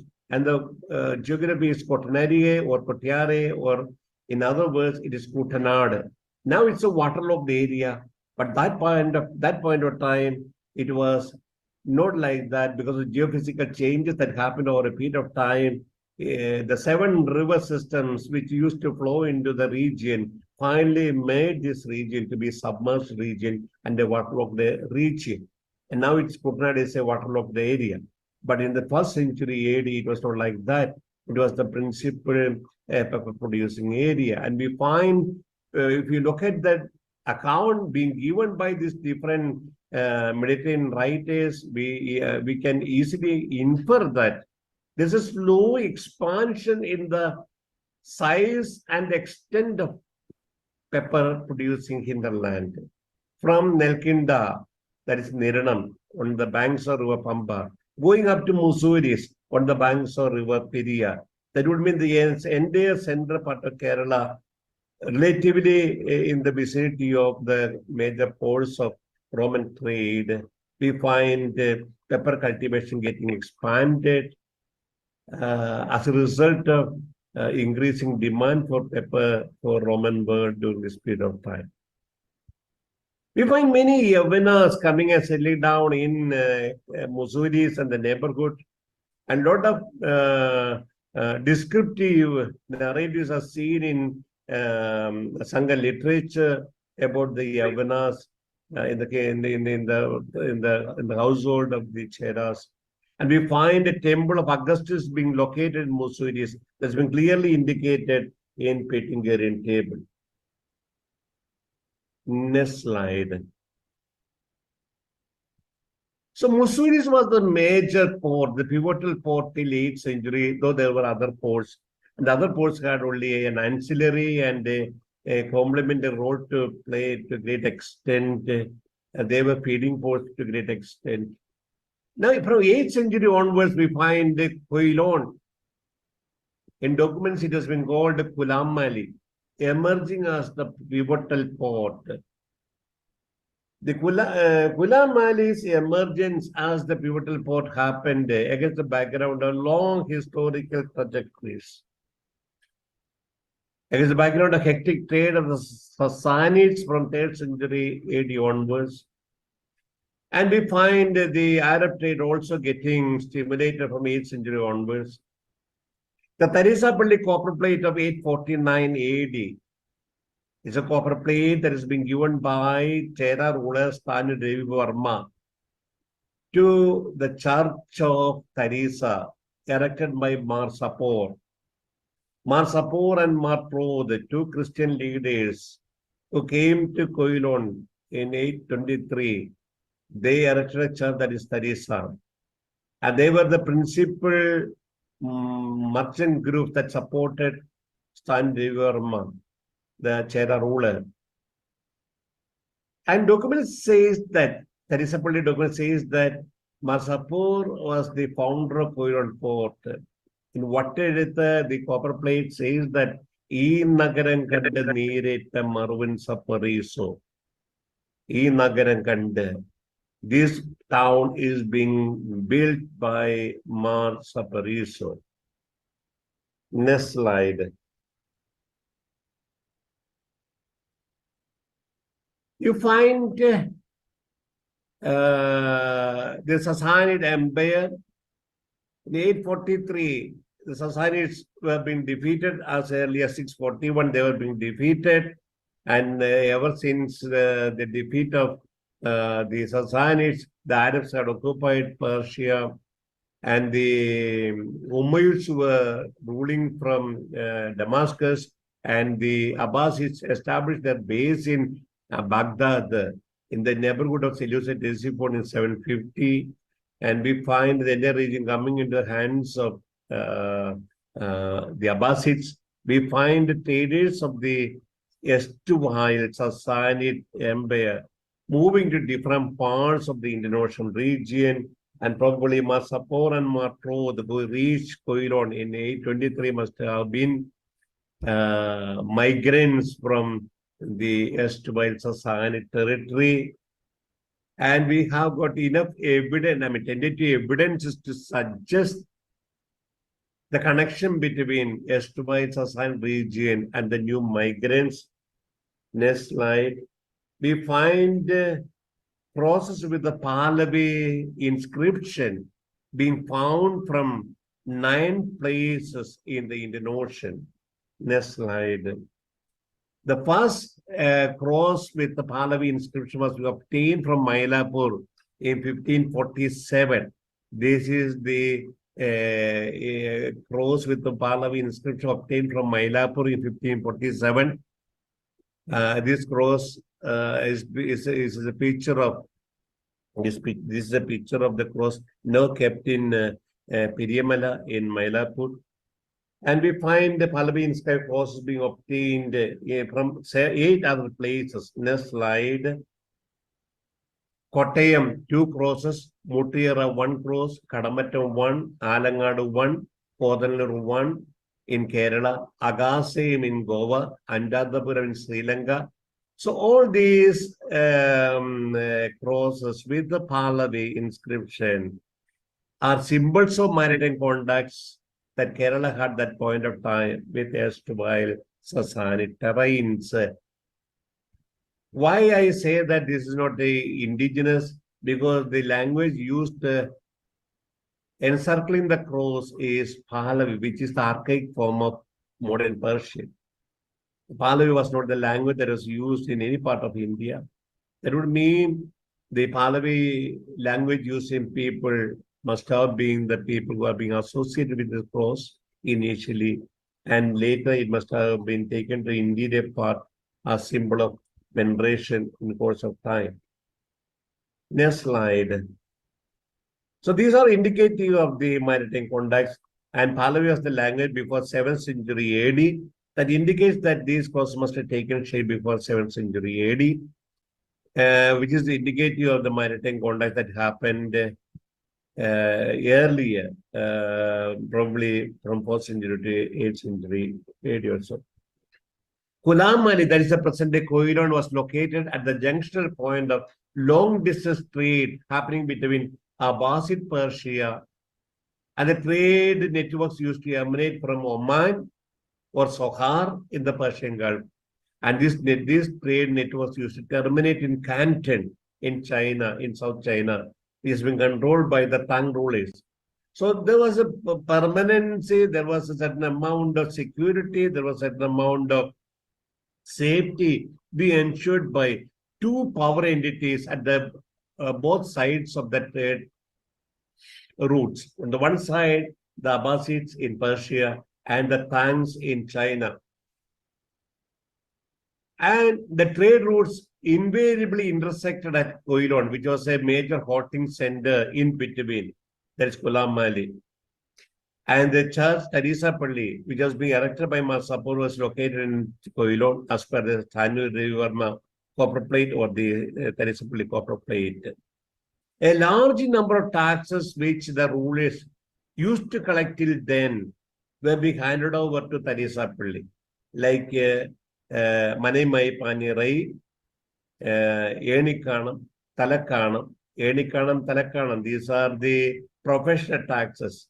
The tax that are being levied upon people who are using ladders to climb the coconut tree. Maritime Archaeology, that is a housing tax. The people had to pay a tax for roofing their buildings. That is, or erecting their structures, they had to pay a tax. Kudanari, that is one measurement of liquid or toddy being taken out of every pot of toddy that is being collected from the coconut tree. I mean, different types of taxes that the rulers used to levy were being now handed over to the Tarisapalli or the church that the Masapur erected. Next slide. This is information from Tarisapalli copper plate. Why these concessional taxes to the foreign Christian merchants? To attract more foreign merchants to the port of Koilon, and thus to create a condition to get more foreign wealth. And to get more foreign wealth would mean to get the hands of the ruler empowered. So more wealth, concentration of more wealth would mean concentration of more power. So to augment power, they wanted to get more wealth, and for that purpose, they used to attract more foreign traders. This is a time when the Cheras were in conflict with the Pandyas in deep south. The Pandyas had attacked Vizhinjam and were about to capture Koilon. So there was contestation between the Cheras and Pandyas during this period about the occupation of Koilon and the post down south to Koilon. The Pandyas had captured Vizhinjam and Cheras turned towards Koilon, which is developed as a provincial headquarters of the kingdom. The high ruler, Ayyanadigal Tiruvadigal, he was the feudatory of Sthani Devivarma, the Chera ruler. And at this point of time, Chera ruler and the high ruler, Ayyanadigal Tiruvadigal, needed the support of foreign merchants to get more wealth and to get their hands strengthened. Next slide. This is the picture of the Tarisapalli copper plate.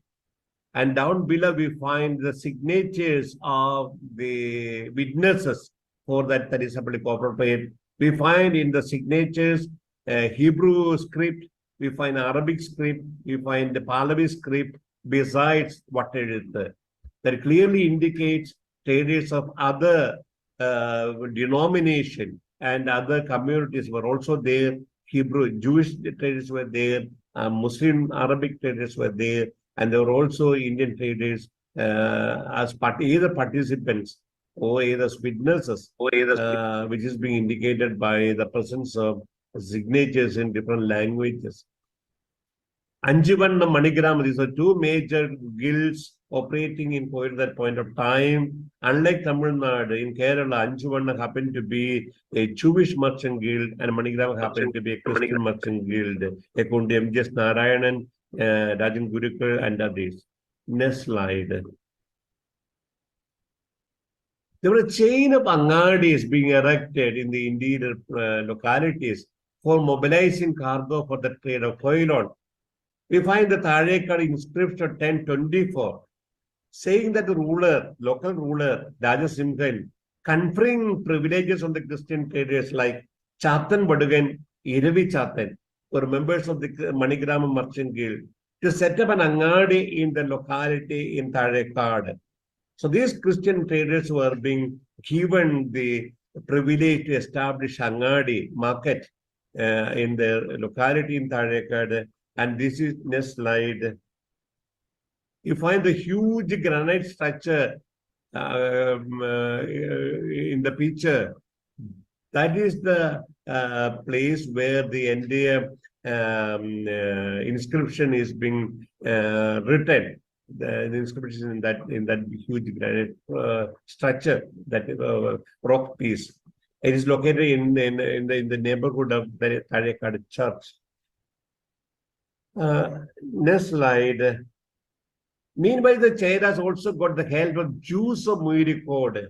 When the Chaira naval power got defeated at Vizhinjam and Koilon because of the attacks of the Maharaja Chola, a war council was convened in 1000 AD, and Joseph Ramban, the Jewish trader, placed at the disposal of the Chaira ruler Bhaskara Ravivarma his ships, men, and materials for the conduct of trade against the Cholas. So we find traders from different communities coming forward to support the ruler in the process of countering the maritime force down in the south. From Tamil Nadu, the Chairas and the Pandyas were expanding to Sri Lanka as the Cholas used to expand to Sailendra. They used to expand down to Sri Lanka. They were also frequently attacking Vizhinjam as well. At this point of time, the local rulers who had some sort of connectivity with the overseas markets, they were coming to support of the local rulers in furthering their commercial and political interests. Next slide. The Irabigorthan copper plate given by Perambadavu chief Veeradago Chakravarti. Chakravarti, he had his origin, the Perambadavu Soriba had its origin near Vanniri in the neighborhood of Haradapura, Nila.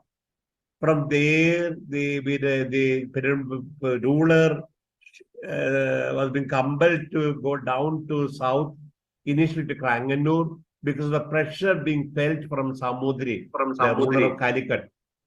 While he was in Kranganur, he handed over the copper plate to Iravikorthan, the leader of Manigrama Merchant Guild in Kranganur. It was in 1320.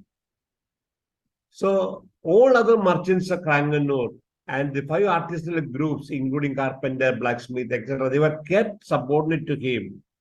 So these are all different types of commercial privileges and social privileges given to merchants. What for? For the purpose of attracting more foreign traders, so that more foreign trade may happen in their ports, so that more wealth may reach there. When there's more wealth, there will be more concentration of power and there would be augmentation of power. So rapport between the maritime traders and the rulers happening during this period of time is seen in a considerable degree and considerable scale, and the purpose is to augment their power against the background of semi-feudalization, quasi-feudalization that happened in the neighborhood during this period of time. This is a time when the terrestrial part of India experienced certain features of semi-feudalism or quasi-feudalization, and the rulers who want to assert their power, assert their authority, they depend upon the maritime traders to augment their power, to establish their authority and domination in centers of foreign trade. Next slide. We find long-distance trade getting revived in Europe by 11th century onwards. But in the Indian Ocean, the trade used to get revived with the help of merchants, particularly the Al-Karimi merchants from 12th century onwards. Prior to Al-Karimi merchants, the Jewish traders of Mediterranean, they used to revolve their activities, commercial activities around Fatimid Egypt. And from Fatimid Egypt, they used to come to Indian Ocean and conduct trade. We get a lot of information from the Cairo Geniza. Cairo Geniza is a place where the Jewish mercantile letters are being preserved. Since these letters had Yahweh's name, they could not destroy the letters, but they could not be kept in the synagogue. And they erected a different structure for preserving the commercial letters of the Jews. And these letters were kept in a structure called Geniza in Cairo. And hundreds and thousands of documents from the Geniza of Cairo are being obtained. They speak of India trade. A lot of traders from Fatimid Egypt of Jewish origin and religiosity, they used to come to India for trade. And we find Mahruz bin Jacob conducting trade with the ports of Konga and Malabar in Egypt, and refers to Kambayar, Broch, Thana, Mangalore, Malibra, that is Kulam, there was present-day Koiron, High Kannur, Lower Kannur, and Pandalayani Kollam. There are two Kollams. One is Kurakeni Kollam or Kulamali, that is a present-day Koiron. The other is Pandalayani Kollam, that is currently called Koilandi. There are two columns in Kerala, and maritime historians should make a distinction between these two columns. Otherwise, they may get deceived when they analyze the geographical details. So these were the major centers of Jewish trade, and we find heavy inflow of copper from Mediterranean happening during this period in Kerala through the channels of Jewish trade. The copper inflow eventually led to creation of a craft group. There's a copper smiths started emerging on a considerable scale, and we find bronze smiths also appearing. We find Uruli, Puttagam, Warp, Chemb, temple bells, etc., being built and constructed, manufactured at a considerable scale during this period of time. In Kerala, according to studies of M.G.S. Narayanan or Rajan Gurukul or Kesham Bulathat, the Brahminical migration happened on a big scale from 7th and 8th century onwards.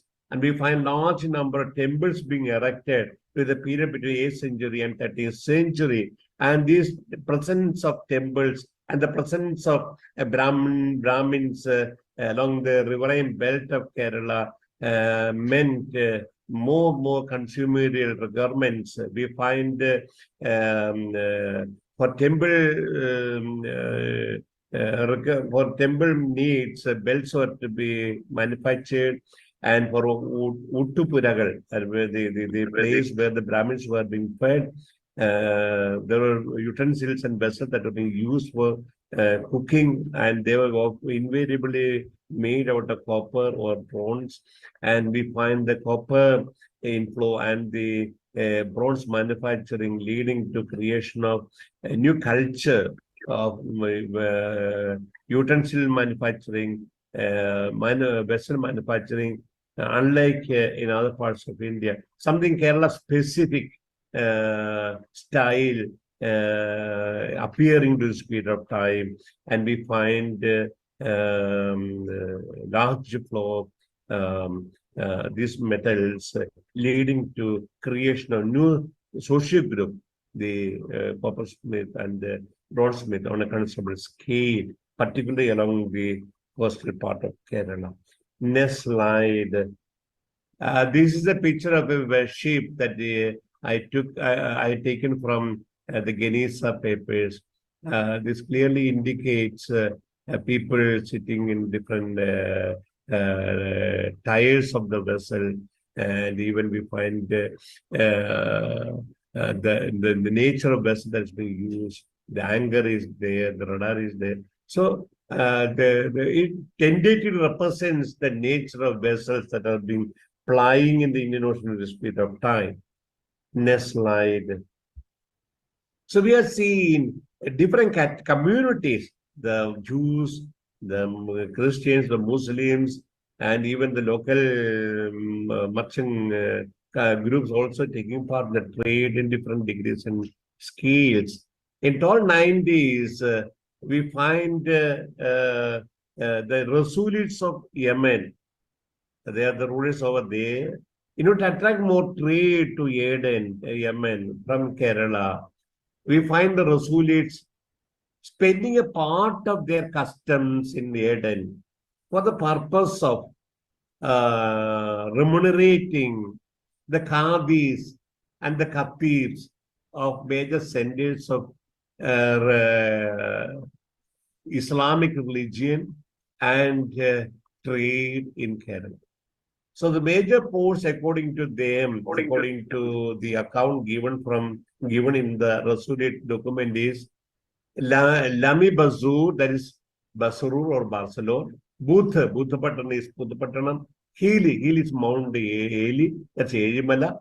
Harkelia, that is Kasaragod. Jurfat, and that is Kannur. Pandarina, that is Pandalayani Kollam. But currently it is Koilandi. Manchuru, that is Mangalore in Karnataka. Al-Shadir, that is Chaliam. Pakanur, that is Barkur. Nur Dahabatan, that is Dharmapatan, that is Dharmadam, current present day Dharmadam. And the Rasulis of Yemen used to spend a portion of the customs duty of Eden for remunerating the Qadis of these places. And the Khatir. And the Khatir readers or the Khatir networks evolved. And in the Friday sermon, the name of the Sultan of Yemen was to be mentioned. What for? It's not. I don't think it's a political intervention, but rather it's for the purpose of it was rather to show that the Rasul Sultan is there to help us, to extend money to us, to give us stipend. So what we should do, we should supply commodities to Eden instead of taking it directly to Egyptian ports. So there's a contestation between the Egyptian ports and Eden, the Rasulite port of Eden. And to attract more trade to Eden, probably the Rasulutes used to give stipends and monetary rewards to the Khatibs and the Qadis of these places. Next slide. One may wonder what is the nature of profit that used to get accrued during this period of time. So I obtained from the Jewish Genisa papers these details. One sack of pepper in the 11th century was costing around 5 dinars. In Canada, the cost was around 5 dinars. In Eden, the same one sack of pepper fetched an amount of 52 dinars. Cairo, it was 135 dinars. In Maghreb, it is 130 dinars. So it evidently indicates the nature of profit, the scale of profit that the traders used to bag out of the trade. Same quantity of commodity and different trade centers fetch different levels of price would mean different scales and levels of profit. Don't think that the price difference is indicative of the profit. No, because one has to deduct the loading and unloading charges, the transportation cost, the risk cost also should be taken into account. Every kingdom, one had to pay entry tax. The moment they used to get out of the kingdom, they had to pay the exit tax. And the vessel change was necessary. From Kerala, they had to take through water channels, commodities and tourneys. And at the coast, they had to load it and unload. And then they take to big ships. And the moment they reached Eden, then they had to change to smaller vessels. And the moment it reached the Egyptian ports, they had to take the commodities with the help of camels to Coptos. And then they had to take another vessel through River Nile to be taken further to Alexandria.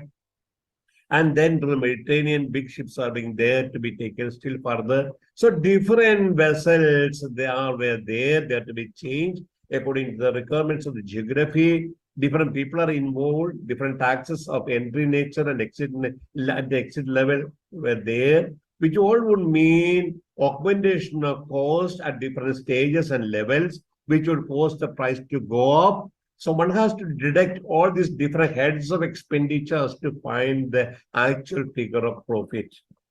But still the profit was high. That's why the people used to undertake this such a huge risk involved trade. Next slide. By the end of the 30th century and by the beginning of 40th century, Calicut emerged as the prime port. So from 8th century to 13th century, Calicut, Koiran was the pivotal port. From 13th century to 16th century, Calicut emerged as the pivotal port. And we find Kannur, Kranganur, and Koiran emerging as satellite ports.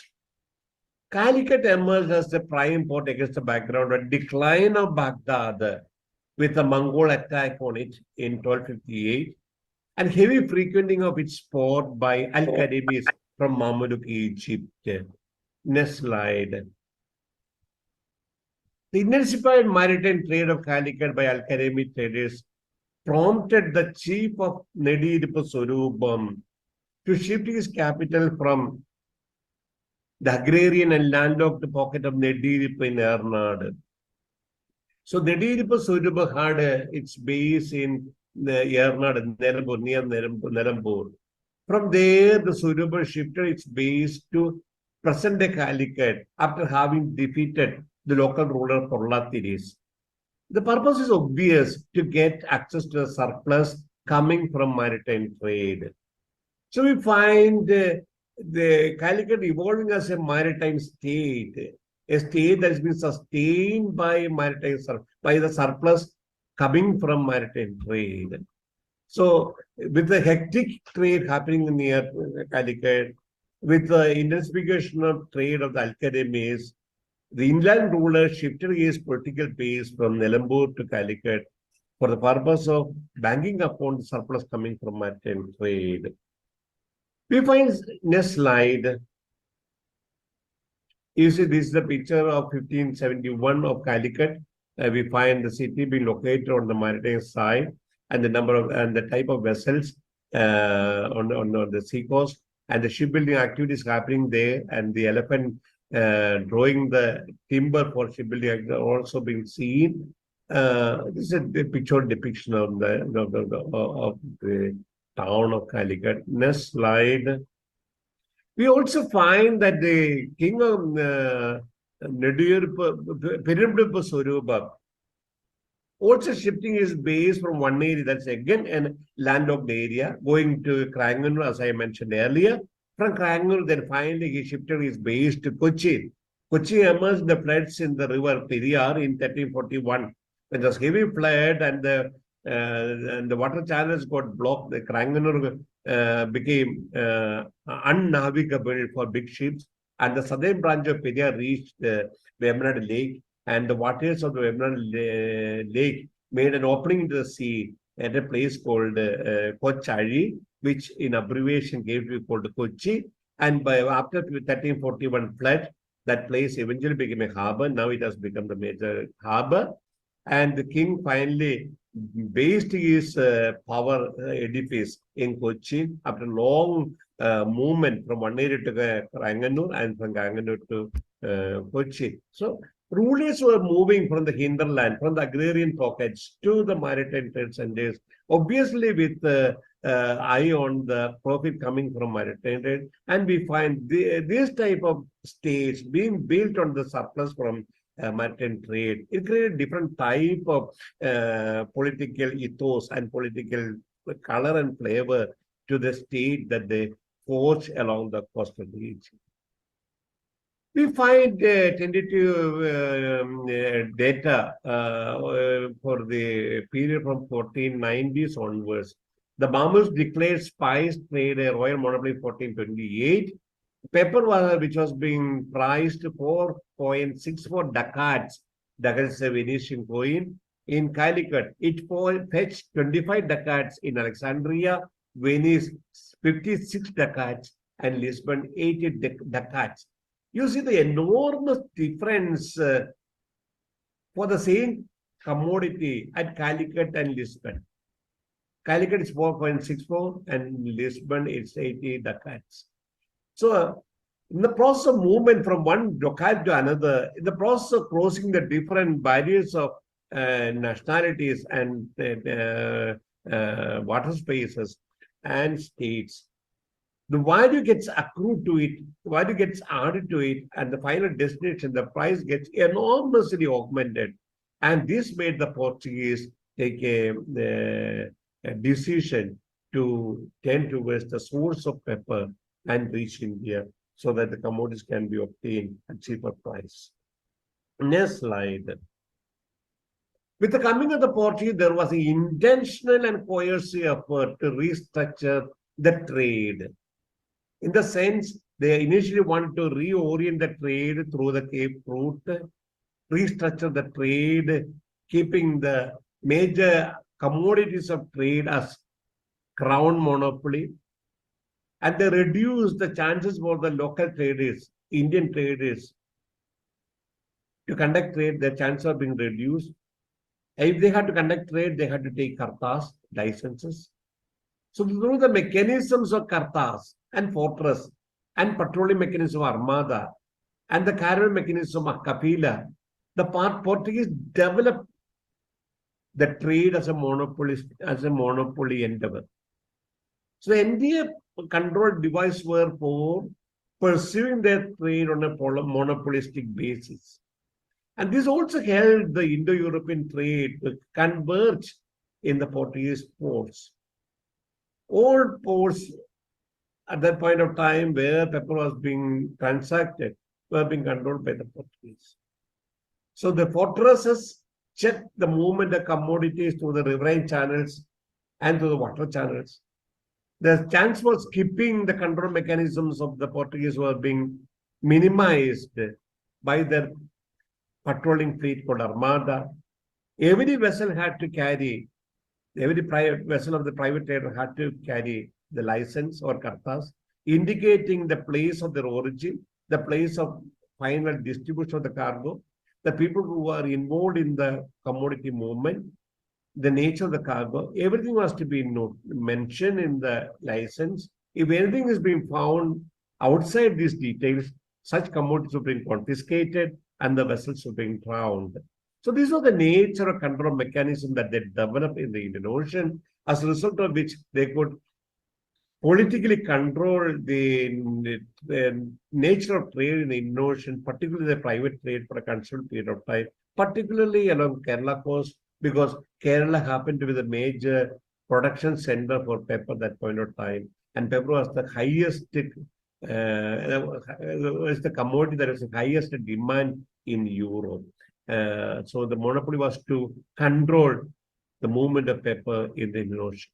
Next slide. So these are the major pepper producing enclaves in central Kerala.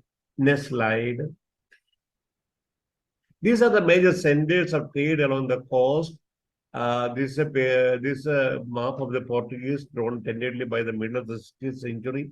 One can see the different trade centers, the reign of the Narsinga, that is the Vijayanagara kingdom, the reign of the Deccan, and the reign of the Konkan, all these Canada, Malabar, all being mentioned over there. And the major and the minor ports are also being mentioned. Next slide. These are ports on the east coast. Next slide. Cochin was the base of the Portuguese from the very moment they stepped into Kerala. Though they reached Calicut for the first time, they could not establish their base in Calicut.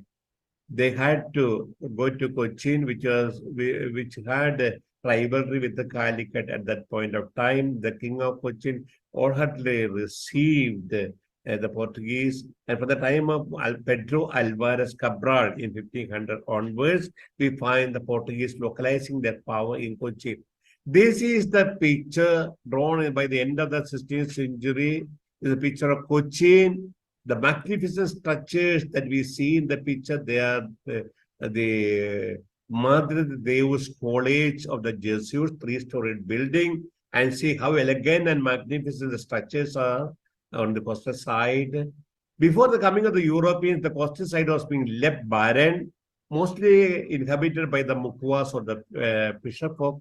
We find spatially the coastal terrain getting new meaning and new transformation with the coming of the Europeans, because the Europeans found the coastal terrain to be much more dependable, because their powers depend upon the ship and the vessels, seagoing vessels, and they could easily escape the sea if attacks happen at the point of time. So they developed the coastal terrain as the major centers of their power. So even if it's a religious institution, even if it's a cultural edifice that they erected, they are being erected elegantly and magnificently so that the onlookers may be evoked with the fear and awe. Next slide. This pepper export from Cochin was almost 30,000 quintals in 1505. The value in its original place of purchase was 79,800 cruzados in Malabar. However, in Portugal, it fetched 660,000 cruzados. So the profit out of this transaction was around 580,200 cruzados. That would mean you may see a huge difference between the actual money spent for purchase and the profit that they used to back. But one has to deduct the cost of the risk cost, the transportation cost, the political cost for ensuring political support. So different the shipping cost, loading, unloading cost, all these different heads up and varieties of expenditure are to be deducted as to find the actual profit. But still, the profit was enormously huge. And this was tended to nature trade that used to happen during this period of time, whether the Dutch or the Portuguese. Next. This is a picture of city of Cochin for the landslide side. Next picture. This again from the land side, you see how, so there's a grafting of European city onto the existing native urban enclave. There was already a native Cochin in the neighborhood, which is called Mattancherry. Along with the Mattancherry, a new urban enclave is being erected and evolved over a period of time by grafting European institutions. So dual urbanism appeared initially in most of the European enclaves, particularly in Malabar. And later we find the 17th century, this dual urbanization, urban enclaves taking a different dimension. Initially, the native city was being called the Cochin de Sima, the upper city, and the European city was called Cochin de Baishu, the lower Cochin. So differences on the base of geography in the 16th century. By the middle of the 17th century in Pondicherry or in Madras or elsewhere, we find a differentiation being done on the base of ethnicity, the black city and the white city. And this differentiation we find later getting much more strengthened and much more deepened over years, though initially it was a spatial differentiation segregation. Next slide. Again, this is another dimension for city of Cochin of this period. Next slide. This is the city plan of Cochin. You see the place of the Pemenda where the being place of Pempa was located. Adjacent to is the Augustinian monastery. Then this municipal council, 1527, which is erected the status of a municipal town. And 1518, Goa was erected the status of a municipal town. So the first municipal towns in India happened to be Goa and Cochin. And we find different European institutions were being erected in different parts of Cochin. It's a triangular shaped tiny tip of land located in the vicinity of native Cochin. Next slide. This is the picture, the city sketch of Koilon. We find different structures almost on par with the European city, evolving in the neighborhood of native Koilon. And this is Koilau the Baishu, the lower city of Koilon. But the native city is called the upper city of Koilon. Next slide. This is Kranganur. Kranganur had long continuity as far as the urbanity is being concerned. It is a place where the northern branch of Periyar converged with the sea, and the river Chalipudi also got intersected with the Periyar near Kalekangara. And the channel to Ponnani or northern Malabar also passed through Kranganur. And this junction point for pepper movement and the Portuguese erected the urban center of Kranganur adjacent to the native city. This is the Cranganur de Baishau, the lower city of Cranganur is located in the neighborhood of native city of Cranganur. Next slide. This is Cranganur again from a different perspective, different period. Next slide. This is Kannur. This is the oldest city of Kannur that existed during the time of the Portuguese. The present-day Kannur fortress forms only 1/3 of the entire picture that we see here in this slide. The remaining part is now under the navy, and some of the portion is being now left vacant.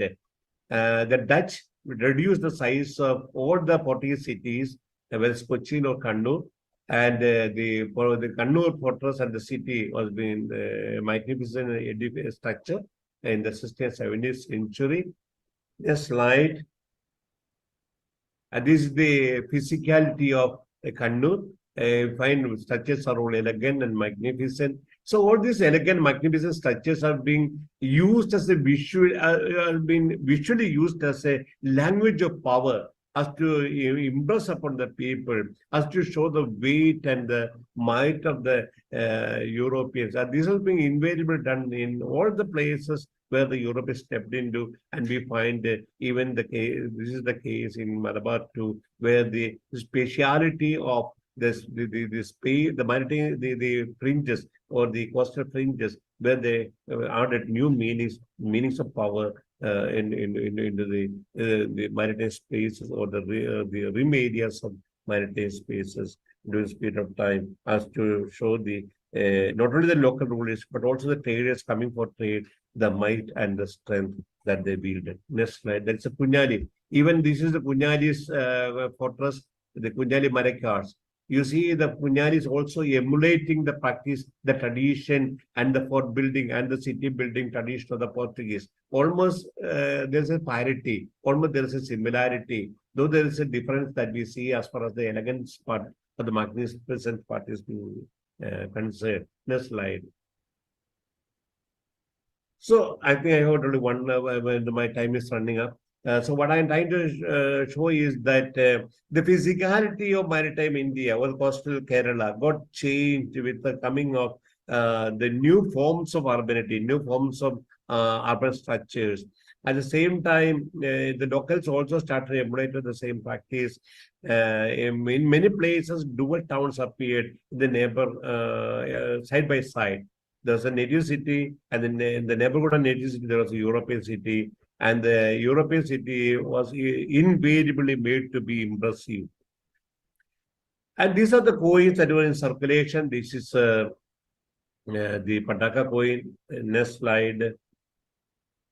This is the Cruzado coin of the Portuguese, with which transact. This is golden coin, gold coin. There is a circulation from 1450 onwards. Next slide. These are the copper material. You see, most of the copper imports, they have been brought from Denmark or Hungary or Tyrol. The Fuggers, the great financiers, the bankers of Germany, southern Germany, they were the traders in copper. Many of these copper bolts had the engraved name of F, indicating Fuggers. They used to supply this copper material from Tyrol or Hungary or, and Sweden. They used to supply in Antwerp factory, from where they have been taken further to Lisbon. And from Lisbon, they were taken to Cochin. And from Cochin, they were being distributed either to Goa, and from Cochin and Goa, they were distributed all over Kerala or all over India for the consumption. India did not have enough copper mines. Only copper mine that India had was Khetri mines in Rajasthan. And in the early period, we find in the Indus Valley civilization times, we find copper being obtained from Khetri mines.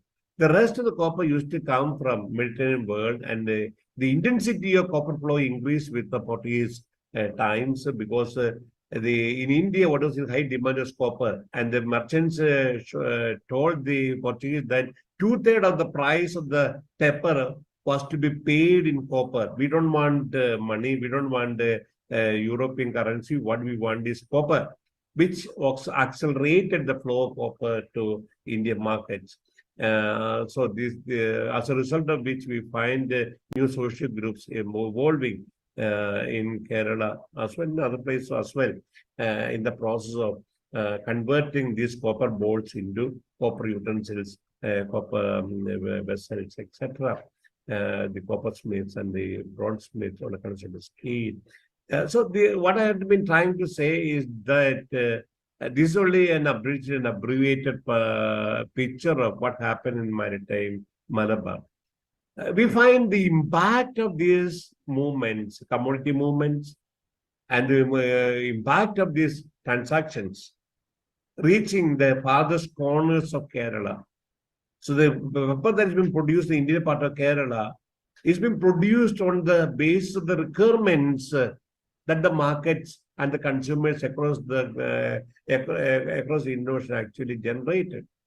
So there is a great amount of sea-oriented dimension for production of pepper, for production of different commodities in Kerala happening. So that would mean Kerala to a great extent was sea-related in its commodity production, in its transaction process, in its cultural formation that you would like to highlight. So in case there is any doubt, I thought I would elaborate things as and when doubts emerge from the side of the people. So sorry that I could not come and present my paper physically during the time of my presentation, as one of my close relatives passed away. I had to go over there. So sorry that I could not be present for the physical presentation. I thank Shyam and I thank Badri and all of the distinguished delegates and scholars in the audience for being patient with me. I know that you may be having a lot of questions, you may be having a lot of queries. Unfortunately, I'm not in a position to answer all of them. In case you have got anything, you can contact me at any point of time.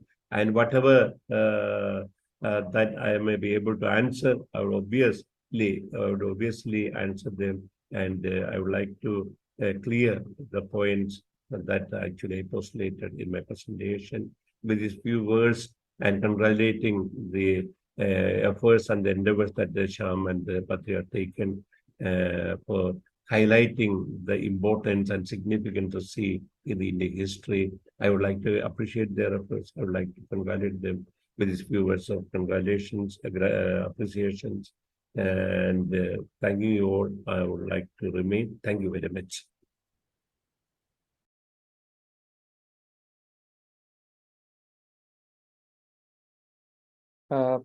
Thank you, Professor, for that wonderful lecture. Kishore, you can wrap up the day since we are not going to have a question and answer session. Sure. So like we said, we don't have a live Q&A session for this lecture. If you have questions, please post them on the YouTube chat, and we will try and get a response from the speaker and get back to you. With that, we wrap up our day 3. Tomorrow, we again have 2 lectures starting at the same time, 5:30. First up, we have Swati Chemburkar talking about the Saiva networks across Maritime Asia. Followed that at 7 p.m., Dr. Anirudh Deshpande talks to us about the forgotten naval histories of early modern India. So please continue to join us in tomorrow's program and also for the next 4 days. And we look forward to having your presence tomorrow at 5:30 p.m. If you missed our programs in the last 3 days, you can catch up. Last 2 days, you can catch up on YouTube. So you can go to Tamil Heritage Trust. You can find all our videos, and you will also have the links up to day 7 of this program. Thank you and good night.